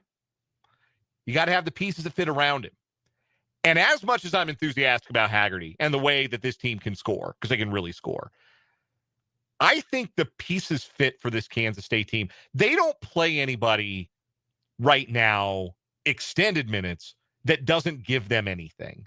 All the guys that they play a lot, their top 6, all give you something and can impact the game if they aren't scoring. Like, Elias Rapiak is probably, I want to be careful I say this, because he's not like a bad player. But as far as offensive options of the top 6 for K-State, starting 5 and David Castillo, who's playing the most minutes off the bench right now. By the way, he looks awesome. He's terrific, man. Like that looks like the 5-star kid K-State thought they were signing. But like Rapiek is probably the least adept on the offensive end of the floor. But he hit a 3 last night. He's big enough to score inside, and he's switchable. When he's out on the court, Kansas State's a better defensive team because he can guard any position. They can switch at every spot on the court when they play their starting 5. So they can switch ball screens, they can guard on the perimeter. That 5 is a good defensive unit. And Rapiek is kind of the glue that helps them be able to switch everything. Because you can switch your 4, you're in really good shape. And so he doesn't need to score to impact the game. That's good because PJ Haggerty is going to do a lot of scoring. But you have to have, when you have a scorer like that, you have to have other guys on the floor or in your rotation that don't need to score to impact the game. Like Moby Ike Garuke in his minutes doesn't need to score to impact the game. Rapiek doesn't need to score to impact the game. The 7'2" Italian, Doran Buca, doesn't need to score to impact the game. He tried a 3-pointer from the top of the key last night, and if a backboard hadn't been there, he might have given somebody in the front row at the T-Mobile Center a concussion. I don't think he's going to ever be allowed to shoot from outside of 3 feet again. But you know what he is? 7'2", which makes him a very useful defender and rim protector in the minutes he's out there. Like, he's given you something. Even CJ Jones, who I think as an 8 to 10 minute change of pace, leave it on the floor, handle the ball, D up, give energy kind of player, that's a much better role for him than when he had to be the lead guard at times for K-State last year, right? So everybody's in a role that fits them right now for this K-State team. And the entire solar system orbits around a guy who's playing like a first-team All-American. That's a good basketball team. I'm not saying put the mortgage on K-State winning the Big 12, but if you had some concerns, if you had some consternation, if you had some worry, if you needed to see it to believe it, I think 5 games is enough. I've seen it. I believe it. That's a tournament team. That's a tournament team. And that's a team that's got a chance to beat some good teams in Big 12 play. They got Nebraska tonight. That would be another solid win. Nebraska beat Oklahoma in South Dakota. They were at the Pentagon, the Sanford Pentagon, and they played, and Nebraska won that game. They are 41st in the Ken Pom, Nebraska, going into tonight. Kansas State 48. So another game against a team rated higher in the Ken Pom. Another opportunity for Kansas State to pick off a quality non-conference win tonight. 7:30 pregame, 8:30 tip-off tonight here on 580 WIBW. Some quick thoughts on football this weekend. I said it earlier, weird football weekend. Vibes around the Chiefs aren't great. K-State's an underdog by as many points as they've been an underdog in the Chris Kleiman era. KU's a dog on the road in desperation mode because if they don't beat Iowa State, they're not making a bowl because they're not beating Utah on Black Friday in Lawrence. That's not happening. So it's desperation mode for KU. The good news for KU, recent history, they have handled Iowa State. Lance Leipold has handled Matt Campbell. And Iowa State's secondary is so beat up that there is the potential that Jalen Daniels goes nuts and has a big game, and Kansas puts up some big offensive numbers, and they build some separation and keep that separation on the scoreboard throughout the game. There is absolutely a path to victory for Kansas on Saturday. But if it's a tight game in the fourth quarter, I know which team I trust the most to make the play, to find the way, and it ain't the Jayhawks. So if you're KU, you want to mash on the gas. You want to get out to a big lead. You want to keep the big lead. You want to stay aggressive on offense because you are not winning a 3-point game. You are not winning a 1-possession game against these guys. That's not in your DNA. It is very much a part of theirs. So for KU, the path to victory, let JD6 air it out and have a big game and put up some numbers against a secondary that is pretty permissive. K-State is a 17.5-point underdog at Utah. Chris Kleiman's teams are 3-1 straight up as double-digit underdogs. 3 wins over Oklahoma. And Kleiman said earlier this week he believes that playing as an underdog will free K-State's minds and have them play a little more free and a little less tense than he felt like they played at Oklahoma State. And maybe that's true. But if Kansas State couldn't really get a handle on Rodney Fields in the Oklahoma State running game last week, how in the world are they supposed to slow down Utah running the ball? Especially with Utah's major advantage in the trenches. There have been less than a handful of games in the Chris Kleiman era, really in my entire time covering Kansas State football, going back to 2016, where I felt like, oh, they got no chance today, boys. That's kind of how I feel. I don't think there's a path to victory for Kansas State, barring something really out of character for Utah. It would have to be Utah losing the game. K-State, I don't think, has the guys in the trenches, the manpower, and they just don't have the star power. They don't have so many of their best guys. They're not built to compete right now with the Utah Utes. And it's unfortunate, but I just don't see a path for Kansas State. See a path for KU. I do. But could be a downer of a college football weekend in the Sunflower State. We'll take a break, come back, wrap up this hour, 580 Sports Talk.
K-State football you can hear Saturday here on 580 WIBW FM 104.9.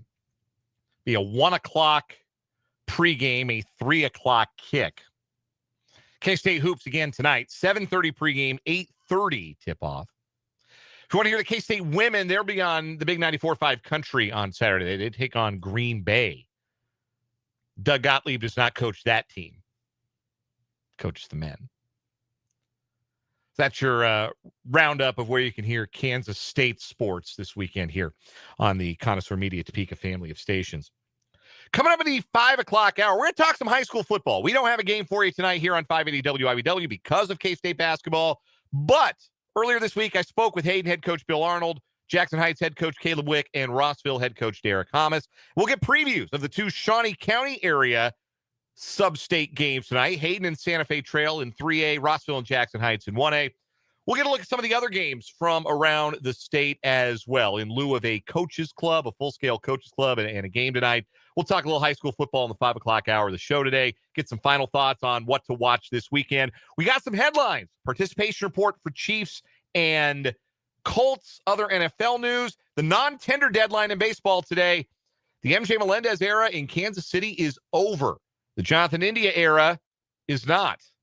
We'll talk about that. Lots more to come. One more hour this week here on 580 Sports Talk.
Let's get it. Final hour of the day, final hour of the week here on 580 Sports Talk. I am Dan Lucero. Thanks so much for joining me here on the Sports Voice of Kansas, 580 WIBW, FM 104.9, online at 580WIBW.com, and in living color on our YouTube channel, 580 Sports Talk, and our Facebook page, WIBW News, home of our video stream. Catch it every day while we're live. Hop in the live chat on YouTube or leave a comment on Facebook. And please remember to like the Facebook page, WIBW News, and subscribe to the YouTube channel, 580 Sports Talk, to get the show every day and more of our great content. We'll have an instant reaction coming Sunday afternoon following the Chiefs-Colts game, and some more great video content down the road. So go subscribe to 580 Sports Talk on YouTube. One more hour on the show today, and lots to get to in this final hour. Going to talk some high school football. I got sub-states tonight, the state semifinals. I started using the formal names for the rounds a couple of years ago rather than quarterfinal, semifinal, first round. It goes first round or week 9, and then it goes regional, sectional, sub-states, state. And I started using that verbiage a couple of years ago, but I always find myself falling back on, hey, sub-state is the semifinals or sectionals is the quarterfinals. And the reason I know I need to explain it is because it took me forever to get the names of them down in the first place. I get regionals and sectionals confused all the time. I don't so much anymore. But this is the sub-state round. This is the state semifinal. If you're still playing, it's not an accident. You're a good football team, and you belong on the field this Friday night. Again, because of Kansas State basketball tonight here on 580 WIBW, and because of Washburn women's basketball over on Country 106.9, we don't have play-by-play coverage of a high school game for you tonight here. You will be able to hear the Kansas High School Football Scoreboard Show with Eric Peterson after K-State basketball. So if you're up late, probably about 11:30, the conclusion of the K-State basketball broadcast. Right after that, you'll hear EP bringing you all the scores and updates from around the state from the Kansas Information Network. But in lieu of a game tonight, we're going to preview those games. We got 2 area games tonight, 2 games involving Shawnee County teams. In 3A, Hayden trying to get back to their 3rd straight state championship game as they host fellow unbeaten's Santa Fe Trail. In Class 1A, the sub-state round is a rematch of the Instant Classic sectional from last year between Rossville and Jackson Heights. We'll hear from coaches, and we'll get you not only some thoughts on those games, but some other games around the state as well tonight, a little bit later on in the program. Question from the text line from the 785. Encourage you to text the show in this final hour. Text from the 785. Will you guys have a game next week? Championship Friday. We'll be on the air. We'll have a game, maybe 2. We'll see. But we're going to have a team from the Pigskin and Hoops Guide playing in a game, and we will have the airtime to do it because the only broadcast that would conflict contractually on that Saturday would be K-State women's basketball. They play in the morning. They play at like 10 a.m. that day against North Carolina. I'm double checking to make sure that's correct. There is Washburn basketball that night, but they are in Texas. They would play at 6, and they would not coincide with any other K-State athletics. So we'll have the airtime for a championship game or 2 next Friday, because how it works out, 3A and 1A are what we have our eyes on tonight locally, and both of those games are scheduled for next Friday in Hutchinson. So we might make a doubleheader out of it. You'll have to stay tuned, and we'll let you know next week what our plans are. But yes, the plan is to bring you high school football on Championship Friday, one of 2 championship days following Thanksgiving next week. So we'll do that. A little bit of what to watch for the weekend as well. We got our headlines too, plus your texts, 785-272-9429, and your YouTube comments as well. If you're in the live chat, hop in, say hello. 580 Sports Talk on YouTube. Let's get to the headlines, shall we? We will start with the National Football League. We'll start with the Chiefs and the Colts. The final injury report is out. Each team with 3 players with an injury designation for Sunday, and even the players with questionable injury designations look on track to play this week. Start with the Chiefs. Isaiah Pacheco will miss a third consecutive game. He was limited for a second straight day today and is out for Sunday against the Colts, though Andy Reid did say in his Friday press conference that he believes Pacheco trended positively this week health-wise, and I would expect that you could even see him Thursday against the Cowboys on Thanksgiving. It's a short turnaround, and that might be why he's not playing this week, is to make sure he's available for Thursday. Kingsley Suamataia and Xavier Worthy, both of whom were limited earlier in the week and both of whom were DNPs on Wednesday, both practiced in full today. Though they are both listed as questionable, the belief is that both the Chiefs starting left guard and number 2 wide receiver are going to be good to go for Sunday. No injury designation for linebacker Jeffrey Bassa, safety Jaden Hicks, defensive end George Karlaftis, defensive end Charles Omenihu, guard Trey Smith, and tackle Jawan Taylor. They were all full participants throughout the week, and all will play on Sunday. The Colts have ruled out linebacker Jalen Carleys with an ankle injury, despite him being a full participant all week. He's recovering from a longer-term injury, but he has been ruled out for Sunday. Cornerback Charvarius Ward, the former Chief, questionable, but he was a full participant all week, coming off the concussion protocol. Belief is he will play. Also belief the defensive end Tyquan Lewis will play.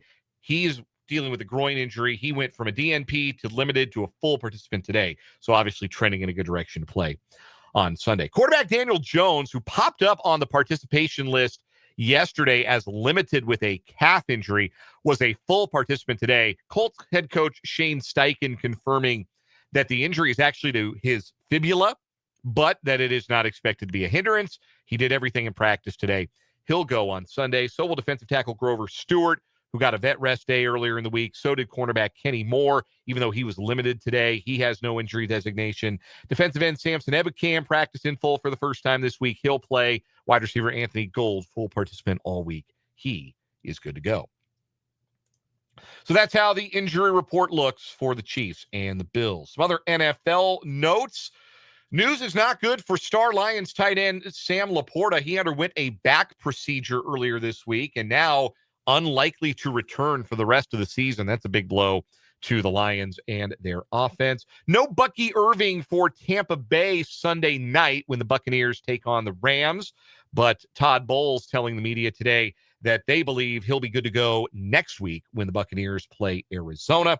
No Jackson Dart for the Giants. He has yet to clear concussion protocol, so he will not be in the lineup for the Giants on Sunday. It'll be Jameis Winston for his second consecutive week as the Giants play the Lions. I want to make sure I'm not missing anything.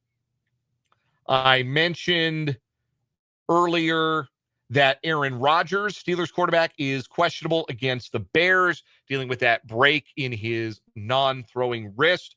Joe Burrow, a full participant in practice all week for the Bengals, but he is listed as questionable for their game against the Patriots on Sunday. He would have to be taken off of injured reserve as he is still in the 21-day return to play window. Long injury list for the Jaguars against Arizona, including receiver Brian Thomas and defensive end Trayvon Walker. Neither of them will play. Neither will starting right tackle Anton Harrison. And the Bears are without their top 3 linebackers for their game against the Steelers on Sunday. Tremaine Edmonds, TJ Edwards, Noah Sewell will all sit out. If you know who Ruben Hippolyte and DeMarco Jackson are, you are a Bears sicko or a college football sicko. Those two are going to start at linebacker against the Steelers. So those are your NFL headlines for this Friday. A college basketball headline for this Friday, not unexpected, but still disappointing. Kansas basketball has ruled out Darren Peterson for the entire Players Era tournament next week in Las Vegas.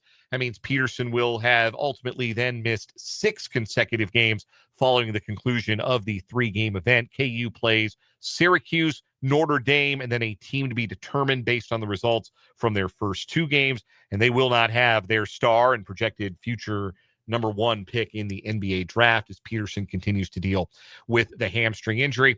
I think this is probably the right move for KU.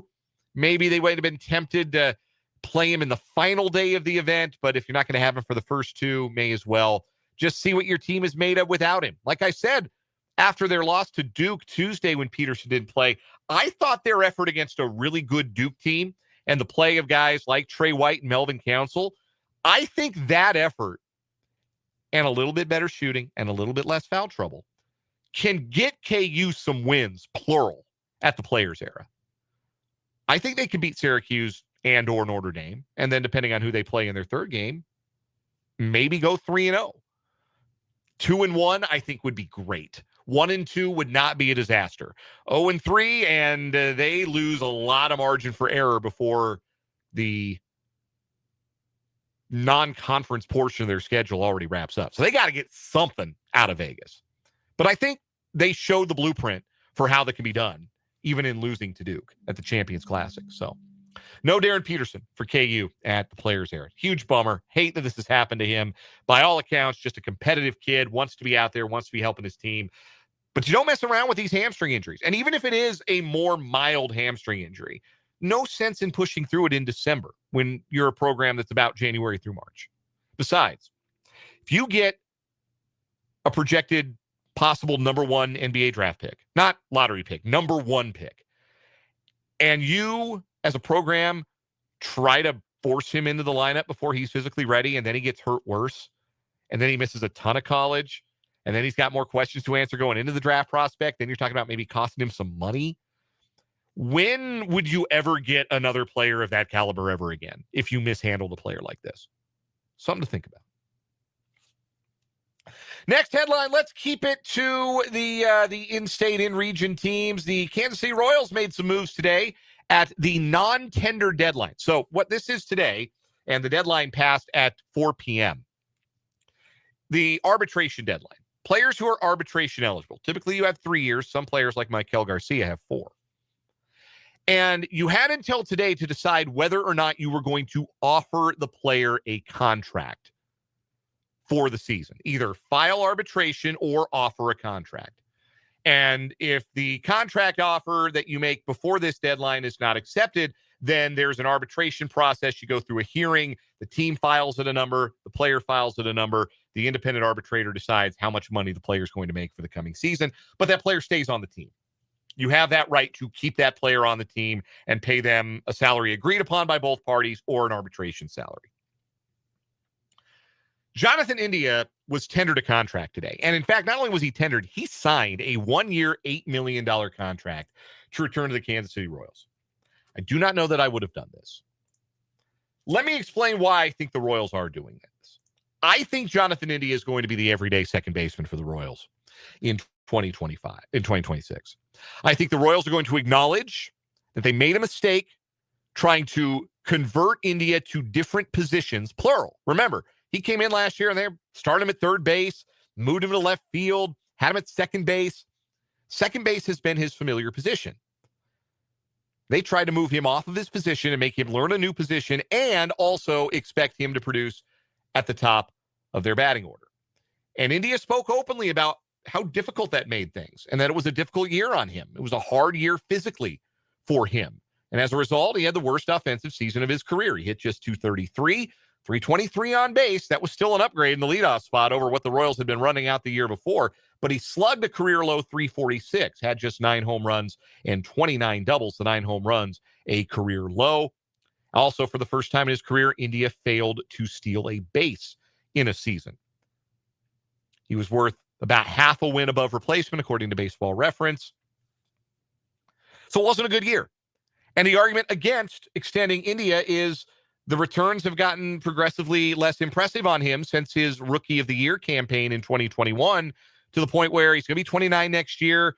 Maybe his best baseball's behind him, and you don't want to overpay a player like that, where you can maybe entrust second base to Michael Massey and go find some better fits for what your roster needs. Particularly if you think Michael Garcia might be your leadoff man in 2026. That would be my argument for not tendering India a contract. The argument for doing it, and what I think the Royals are envisioning, best case scenario, is that a season of positional stability for India can at least return his bat to the level it was at in 2024 when he posted a 750 OPS and got on base at a 357 clip and hit 15 home runs and stole 13 bases. And that bat, the bat they thought they were getting when they traded Brady Singer for him going into 2025, would absolutely be worth $8 million for a season. If that's the player they get, a 2-win second baseman with on-base skill next year, I'm all for it. I'm just skeptical that that player's still there. I'm just skeptical Jonathan India is that kind of player. But he has been that player before, and if he can return to that form, then this may end up being a good investment for the Royals. I just would have liked to have seen them go in a different direction. But I also understand the thought that Michael Massey's missed big chunks of the last 2 years due to injuries, and he can't really entrust second base to him. That maybe he's a better fit for second base one day, left field the next day, moving around the lineup a little bit and providing a left-handed bat. Maybe he's the Adam Frazier of next year. Or maybe they're just going to go re-sign Adam Frazier because he's such a good vibes guy. Or maybe they make him the bench coach. I don't know. Anyway, I say all that to say I'm surprised the Royals tendered India a contract. Personally, it would not have been a move I'd make, but I understand why the Royals did it. The Royals today decided not to tender contracts to right-handed reliever Taylor Clark, who was fine last year, but like fine relievers grow on trees. Like you can go and get somebody to replicate his production and not pay him an arbitration salary. I understand going a little cheaper there. The Royals also non-tendered MJ Melendez, which means we have probably seen the last of MJ in a Royals uniform. Some of you would want me to play Pitbull for the end of the MJ Melendez era. I'm not going to do that. I'm going to be the bigger man. I'm not going to do that. But I will say this. I really felt like there was all-star ceiling with MJ Melendez, especially how he played the first half of his rookie season. And then he just started swinging and missing. And he didn't take to outfield particularly well, even though I thought he would. Like, good athlete, coach's kid, knows the game. I really thought it could work. I understand why the Royals invested what they did in seeing if it could work. But at the end of the day, there were too many times when he got a pitch to hit and he swung and didn't hit it. And if you can't hit hittable pitches, you can't be a big leaguer. And I think somebody's going to pick him up. Somebody's going to take a flyer and might even have some success. Some guys just need to change the scenery. Maybe MJ is one of those guys. But I understand why the Royals tried so hard to make it work. I'm disappointed that it didn't because I thought the upside was there. But I'm not disappointed that they've decided to move on and say, look, we're not going to count on this as a possible solution next year. We're not going to leave this door open. We've got to move on. Best for the player, best for the team.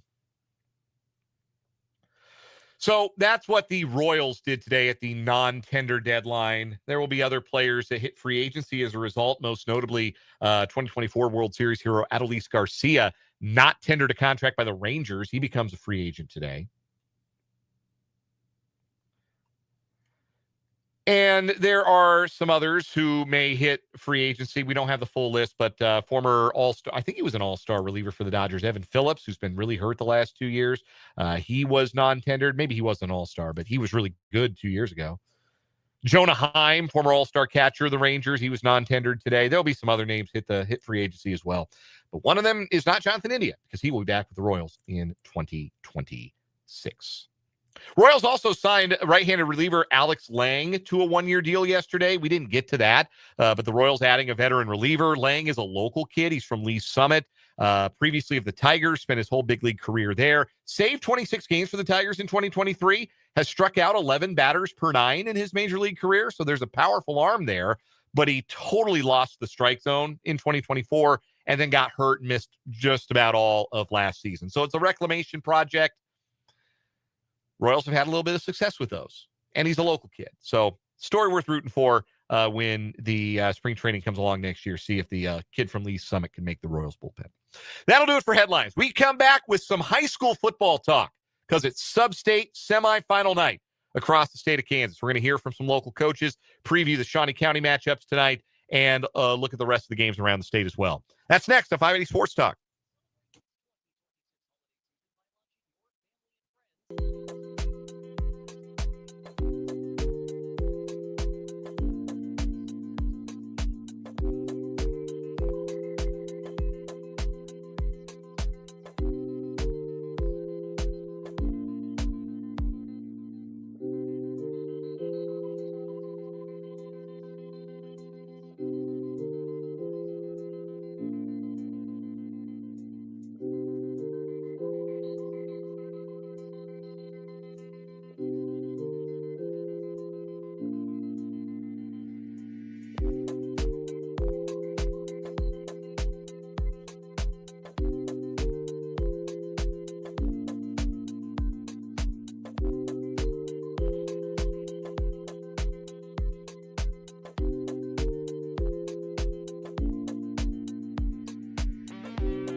528 on 580 Sports Talk. Dan Lucero with you. Again, no high school football tonight here on 580 WIBW. We've got K-State basketball here on the Sports Voice of Kansas. We'll have the Kansas High School Football Scoreboard Show running on a tape delay following K-State's game against Nebraska at the Hall of Fame Classic. But it is Sub-State Friday night, the state semifinals in the 6 11-man classes, the 2 8-man classes, and in 6-man tonight. 2 of those games involve Shawnee County teams. In Class 3A, the Hayden Wildcats are trying to get to the title game for a 3rd consecutive year. It's been a heck of a run, a heck of a 3-year run for Hayden football under Coach Bill Arnold. They are unbeaten at 11-0. So are their opponents tonight from Santa Fe Trail, trying to get to a state title game for only the 2nd time in program history and the 1st time since 1984. They haven't beaten Hayden in football since 1994. But they've been checking off a lot of, well, we haven't done this since X milestones this year. They beat Holton last week in the sectionals for the first time in 50 years. So Greg Slade's got that Santa Fe Trail program boldly going where few before them have ever gone. And they're good. They're physical on defense. They're big up front. And their quarterback, sophomore Wrigley Schlichter, let me tell you something about that kid. I saw him last week. We had the Santa Fe Trail Holton game on WIBW. Let me tell you something about Wrigley Schlichter. I'll take him on my team anytime. I could tell you that from watching 48 minutes of football, watching him on the sidelines. He's playing corner. He's playing quarterback. He's smart. He's quick. He's a good athlete. He's physical. I don't care that he's only 5'7". Height doesn't matter heart. Give me that kid. I'll take him. We'll find a way to win. I'm really, really impressed with that young man. And only a sophomore, so ton of room for him to grow physically and as a player. He's a good basketball player, too. Just really, really impressed by him. Like that Santa Fe Trail team a lot. It's going to take their best effort of the year to defeat Hayden, even if Hayden is without their star, Cade Mitchell, who was injured and didn't play in the second half of last week's sectional win over Jeff West. I got a chance to speak with Hayden's head coach, Bill Arnold, earlier this week, and I want to play you that conversation as Bill gives a preview of his team's chances tonight against Santa Fe Trail. Again, Hayden trying to get to their 3rd straight state title game. Here's me with Bill Arnold earlier this week. I think it was fair to anticipate, Bill, a much tougher task beating the same team twice in a year, especially when they're a good enough team to be in the sectional round in the first place. You jumped out to the big lead. Jeff West got back into the game, got within a touchdown. What did you like about how your guys responded to that challenge in the second half to put the game away? Oh, I was really happy with the kids in terms of, coming out and executing early on. And we lost Cade at halftime, and there's a little bit of adjustment there. And I thought it was really good of our kids to rally around the fact that he wasn't out there, the next guy up, and mentality. And, we had some guys really pick up the slack there for a little bit. So it was really nice. You spoke about the injury suffered by Cade Mitchell, who's been so important in all 3 phases for you this season. If he's not able to go moving forward, who does have to step up into his roles and be that next man up? Well, Mason Becker stepped in and ran the halfback spot for him. And then we had Mason Branson at free safety, and Jairus Todd Wong will get some looks in there as well at free safety. So, it's anytime you lose somebody of Cade's caliber, it's a little bit of a setback, but at the same time, I think the kids have done a really good job adjusting to it, particularly on the fly the other night. You were able to put up 40 points in the game. You started really fast on offense. What were the things that you liked best about the offensive performance from your win over Jeff West that you'd like to see continue on here to the next round? Oh, just the execution part of thing. Number one, I thought Connor did a real good job of basically being a general out there on offense, getting us in the right plays, and then following through and making some really nice throws as well. He did a really good job of reading our defense. We knew that there would be some adjustments, and Connor went with them really well. And then as the game wore on, I thought our offensive line just took over the game and did a really good job opening up holes for our backs. Next opponent in the sub-state round, the Chargers of Santa Fe Trail. They have yet to lose this season, held off Holton in their sectional round game. As you start to review the Chargers, what are the things that stand out about them on film? Number one, Greg does a great job coaching them. I've known Greg for a long time. We both played at Benedictine together, and he does a great job down there. And their kids are, very well coached. And I think the thing, that pops out on film is the aggressiveness that they play with. They fly around about as good as anybody I've seen this year on defense. And then offensively, they do a really good job of spreading you out and running some open lanes inside there. The quarterback does a really nice job. I wanted to talk about that quarterback. Schlichter is a very talented runner of the football. He's a 1,000-yard rusher this year from the quarterback spot. What do you have to do defensively to make sure that you kind of keep a tight rein on him and make sure that he's not breaking big runs to keep the chains moving? Number one, you got to tackle well. And honestly, you tackle well when you're in the right spot. I mean, basically it's option football for him. And if you're going to stop the option, you got to be sound defensively. You got to take care of your assignment and trust your teammates going to take care of theirs. And when that happens, good things take place. And we need to keep them from having big plays. Most definitely from the defensive side of things, and we need to be able to sustain our drives as well. What is their biggest defensive strength in your mind, and what do you have to do to make sure that you're able to impose your will offensively rather than them imposing theirs? Well, number one, they're pretty good size up front. But I think, like I said before, when you look at them, probably the most impressive thing is just how well they fly to the football. It's not one guy out there making a tackle. They've always got 2, 3, 4 guys around the ball. Bill Arnold is the head coach of the Hayden Wildcats. Bill, very best of luck against the Chargers. Thanks. That was my conversation earlier this week with Bill Arnold. Again, that game at Hayden Field tonight, Hayden and Santa Fe Trail. The other 3A sub-state, Rock Creek taking on Andale. Rock Creek's had a great year. They've done it with defense, had a really, really strong defense performance, beating Cheney last week, 14-7. But Andale is Andale. This is the stat that bugged my eyeballs out when I heard it about Andale. They have forced 38 turnovers this season in 11 games, 38 turnovers. And they have forced 52 punts this season. Andale has punted the ball twice. Yeah, they're really, really good. And they are the program, and this is they have the ultimate benefit of the doubt in 3A. You believe they are going to lose when the clock says 0 and they have less points than the other team. Hasn't happened real often. I think 4 times in 9 years, something like that. It's ridiculous. So that's going to be a tough one for Rock Creek, but their defense has been very, very good this year and could give them a puncher's chance tonight. In Class 1A, we got a rematch between Rossville and Jackson Heights of last year's sectional classic. Jackson Heights had a 17-point lead with 5.5 minutes to go.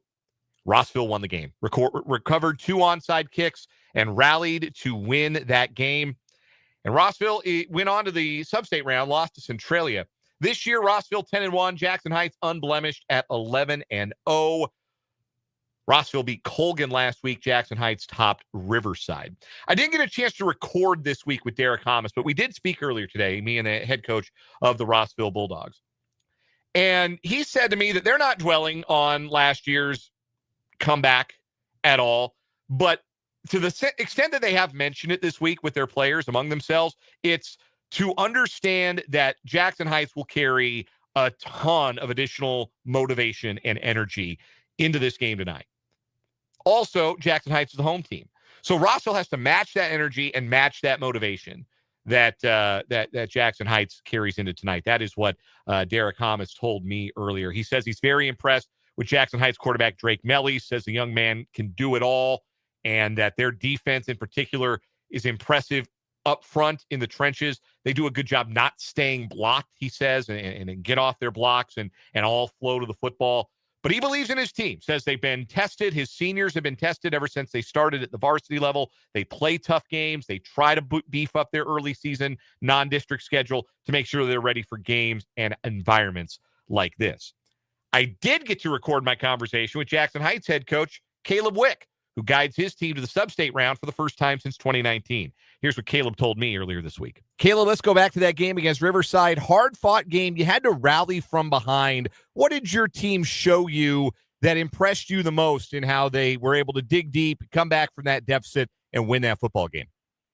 Just resiliency. The week before against Olpe, we lost the penalty battle 15-2, and here last Friday against Riverside, we lost the turnover battle 2-0. And I thought our defense played exceptional during the course of the game, and offensively, we still had over 350 yards total offense, and it felt like our offense was clicking, but we just couldn't get over that hump. And we had a fumble inside the 10-yard line on one possession, and then another possession we fumbled on their side of the field, which they took in and scored. And you can't do that against good teams. So I felt like in the third and fourth quarters, I think they only had 10 yards or 10 total plays in the second half. So definitely credit to our defense, and then our offense was able to score a couple touchdowns and get the win.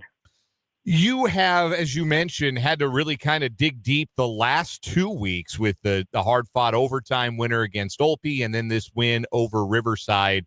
What do you think you credit the resilience of this group to? Where has that come from with this particular group of players? It's just from, the game last year against Rossville, the way it ended and stuff, just that resiliency to come back and, work extremely hard over the summer. And like you said, just resiliency in that Olpe game and the Riverside game as well. And it comes from, that game, like I said last year, and also the senior leadership. These guys have been there before. They've been through the ups and downs. A lot of them have been playing since their, freshman and sophomore year. So they've taken their lumps as well. And, they've gone through adversity several times over the course of their careers, and that definitely has helped propel them here into their senior year. You get Rossville in this sub-state game, and you mentioned last season's game against Rossville, the big fourth quarter lead that got away. Is that the kind of thing you even need to bring up this week, or is that just sort of understood and known, and you don't talk about it because it happened and there's nothing that can be done about it, and this is a brand new year? What's the approach what's the approach to addressing last year? Yeah, I think it's a brand new year.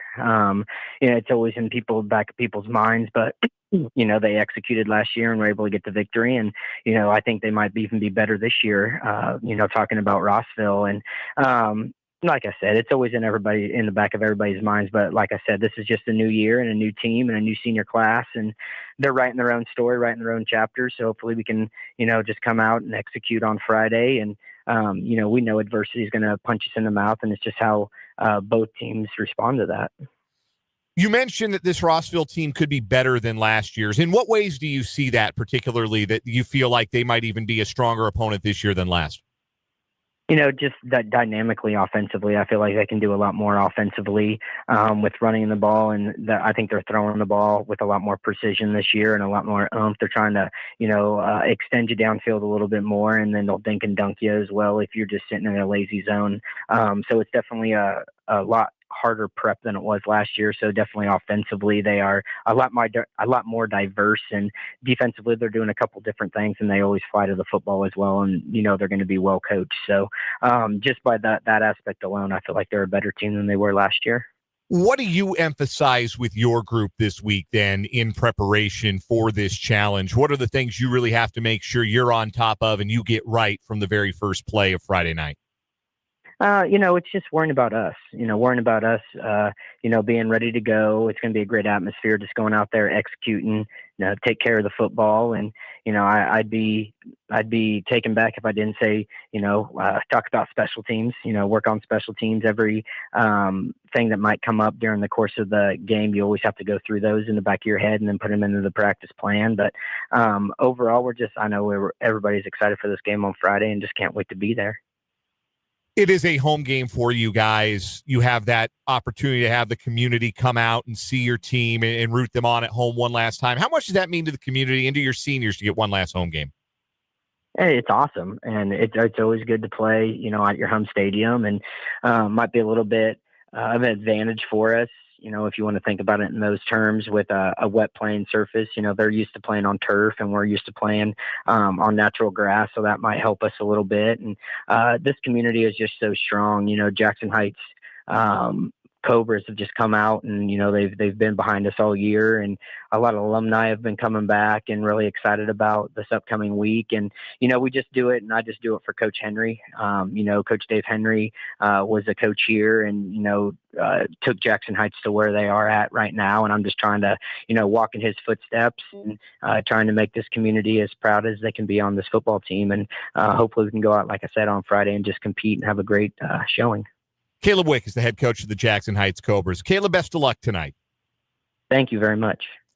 Going to be a great game tonight up in Holton. Jackson Heights and Rossville, one of the 1A sub-state contests. The other half of the 1A sub-state round out west, Smith Center unbeaten against unbeaten Sterling.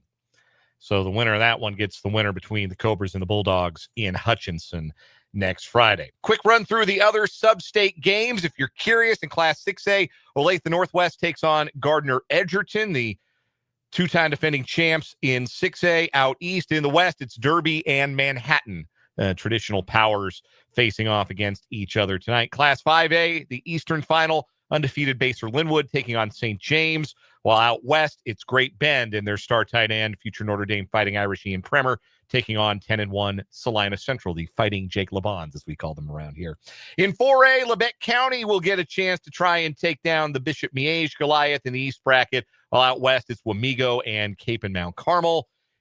Told you about 3A and 2A. Osage City made a run to the sub-state round, not traditionally trod upon ground for Osage City football. It is, in fact, the first time they've ever been to a state semifinal in program history. Congrats to Andrew Gantenbein and that team overcoming the loss of their star quarterback, Kason Parsons, to get here. Now they got to take down Nemaha Central, which is a whole lot easier said than done. The defending champs ended Osage City's season the last 2 years. The other 2A semifinal tonight, Hoisington undefeated at 10-0, southeast of Saline at 11-0. An eight-man one, Sylvan Lucas and Lincoln is your Eastern Division sub-state, while out west, South Central is undefeated. They take on Hill City. 8-player 2, Axtell Hanover Part 2. Had a texter from the 785 ask my thoughts on that game, and I can't give you an honest play-by-play breakdown of it because I haven't seen either team play, but I know this. Both teams' quarterbacks are really good. Wyatt Detweiler for Axtell, Kadrick Cohorst for Hanover. Whichever of those guys, young men, plays the best tonight, probably his team is going to win. I know that's real in-depth analysis, but Cohorst was awesome in the first meeting, and Hanover actually led big before Axtell made it a one-score game by the end. I don't know that it's going to be that kind of game a second time around. Always hard to beat a team twice. Axtell knows what they're doing this time of year. It's tough to pick against them in November, but Hanover's done it once. Why can't they do it again? The other semi in 8-player 2, Hodgman County and Victoria. The 6-player semis tonight, Tesket at Cunningham, South Barber at defending champions Weskin. All right. There's your high school football preview. We'll take a break. We'll tell you what else is going on this weekend in the world of sports, including a look at the NFL schedule and a final Chiefs thought and the final word coming up, too. Stay with us. More 580 Sports Talk next.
548 on 580 Sports Talk.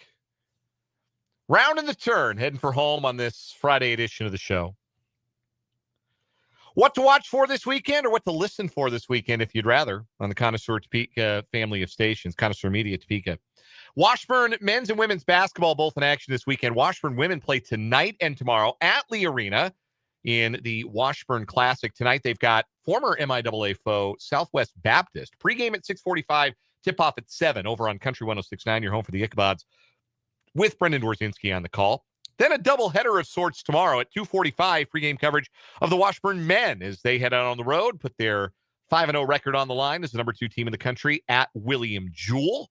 Trenton Kraxner will be Mike's side for that one. 2:45 pregame, 3 o'clock tip. Once he's done, we'll pick up the action from Lee Arena live as the Washburn women take on Metro State of Colorado.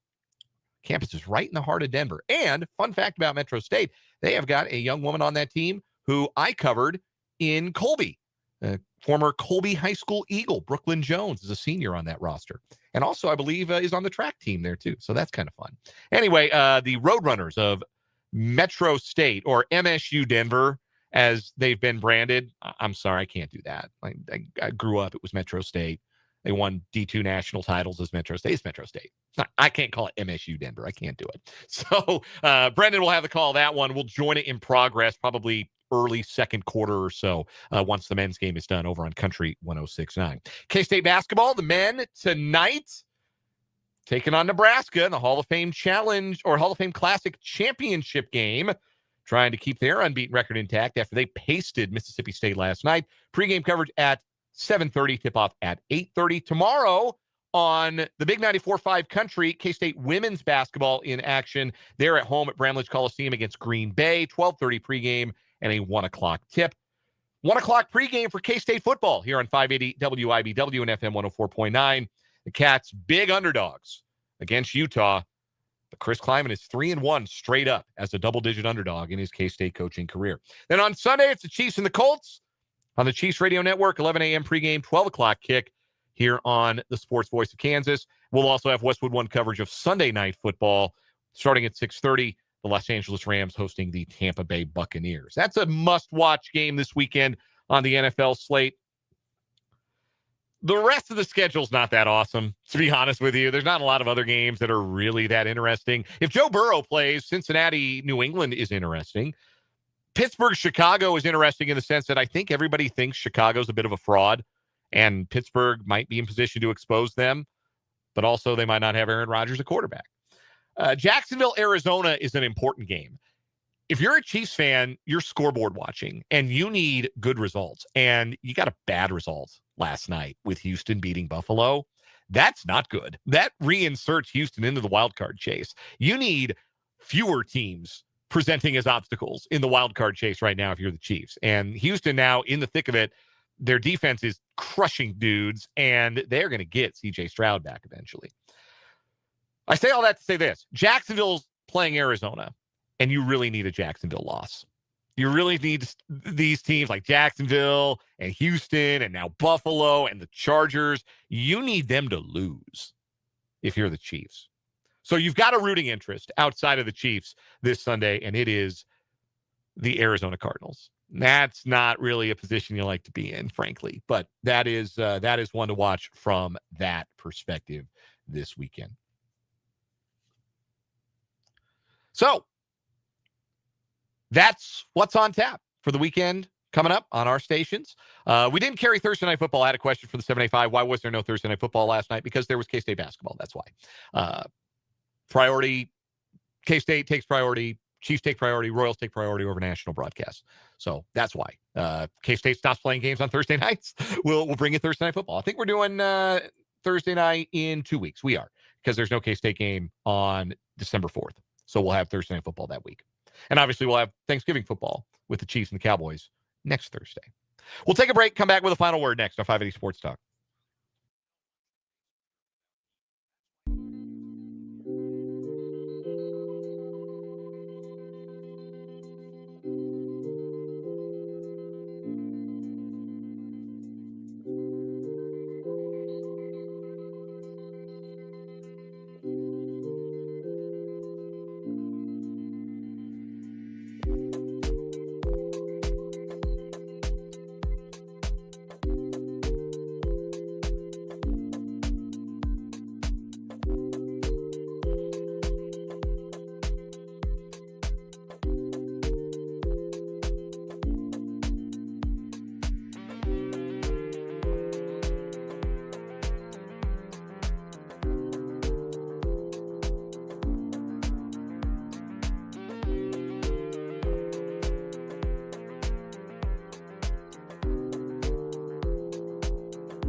Final word time here on 580 Sports Talk. It's final word of the week for yours truly, so I better make it a good one. We'll circle all the way back to the Kansas City Chiefs.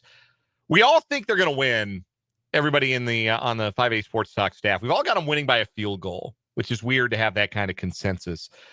It's also a suggestion that the Colts will cover a 3.5-point spread, which I think kind of fairly represents sort of how we're feeling about the Chiefs right now.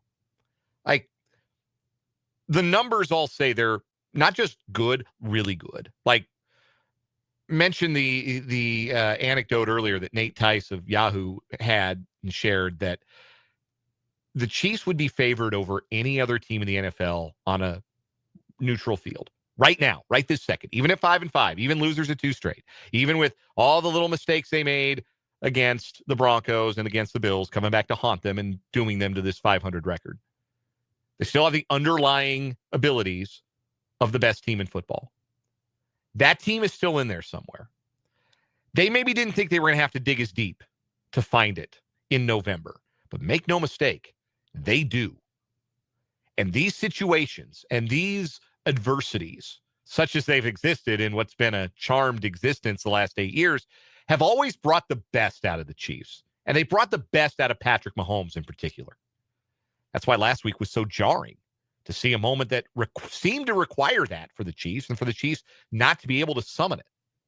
Can they summon it at home against a team that maybe we're overrating just a touch? We're not overrating Jonathan Taylor, but maybe we're overrating the Colts. Maybe they're more good team against a bad schedule than truly great team. And if that's the case, then a truly great team, even with a 500 record, which, again, all the numbers suggest that the Chiefs still are, should be able to handle business. That's what this game is going to be about. Cleaning up mistakes, as Andy Reid talks about, and handling business.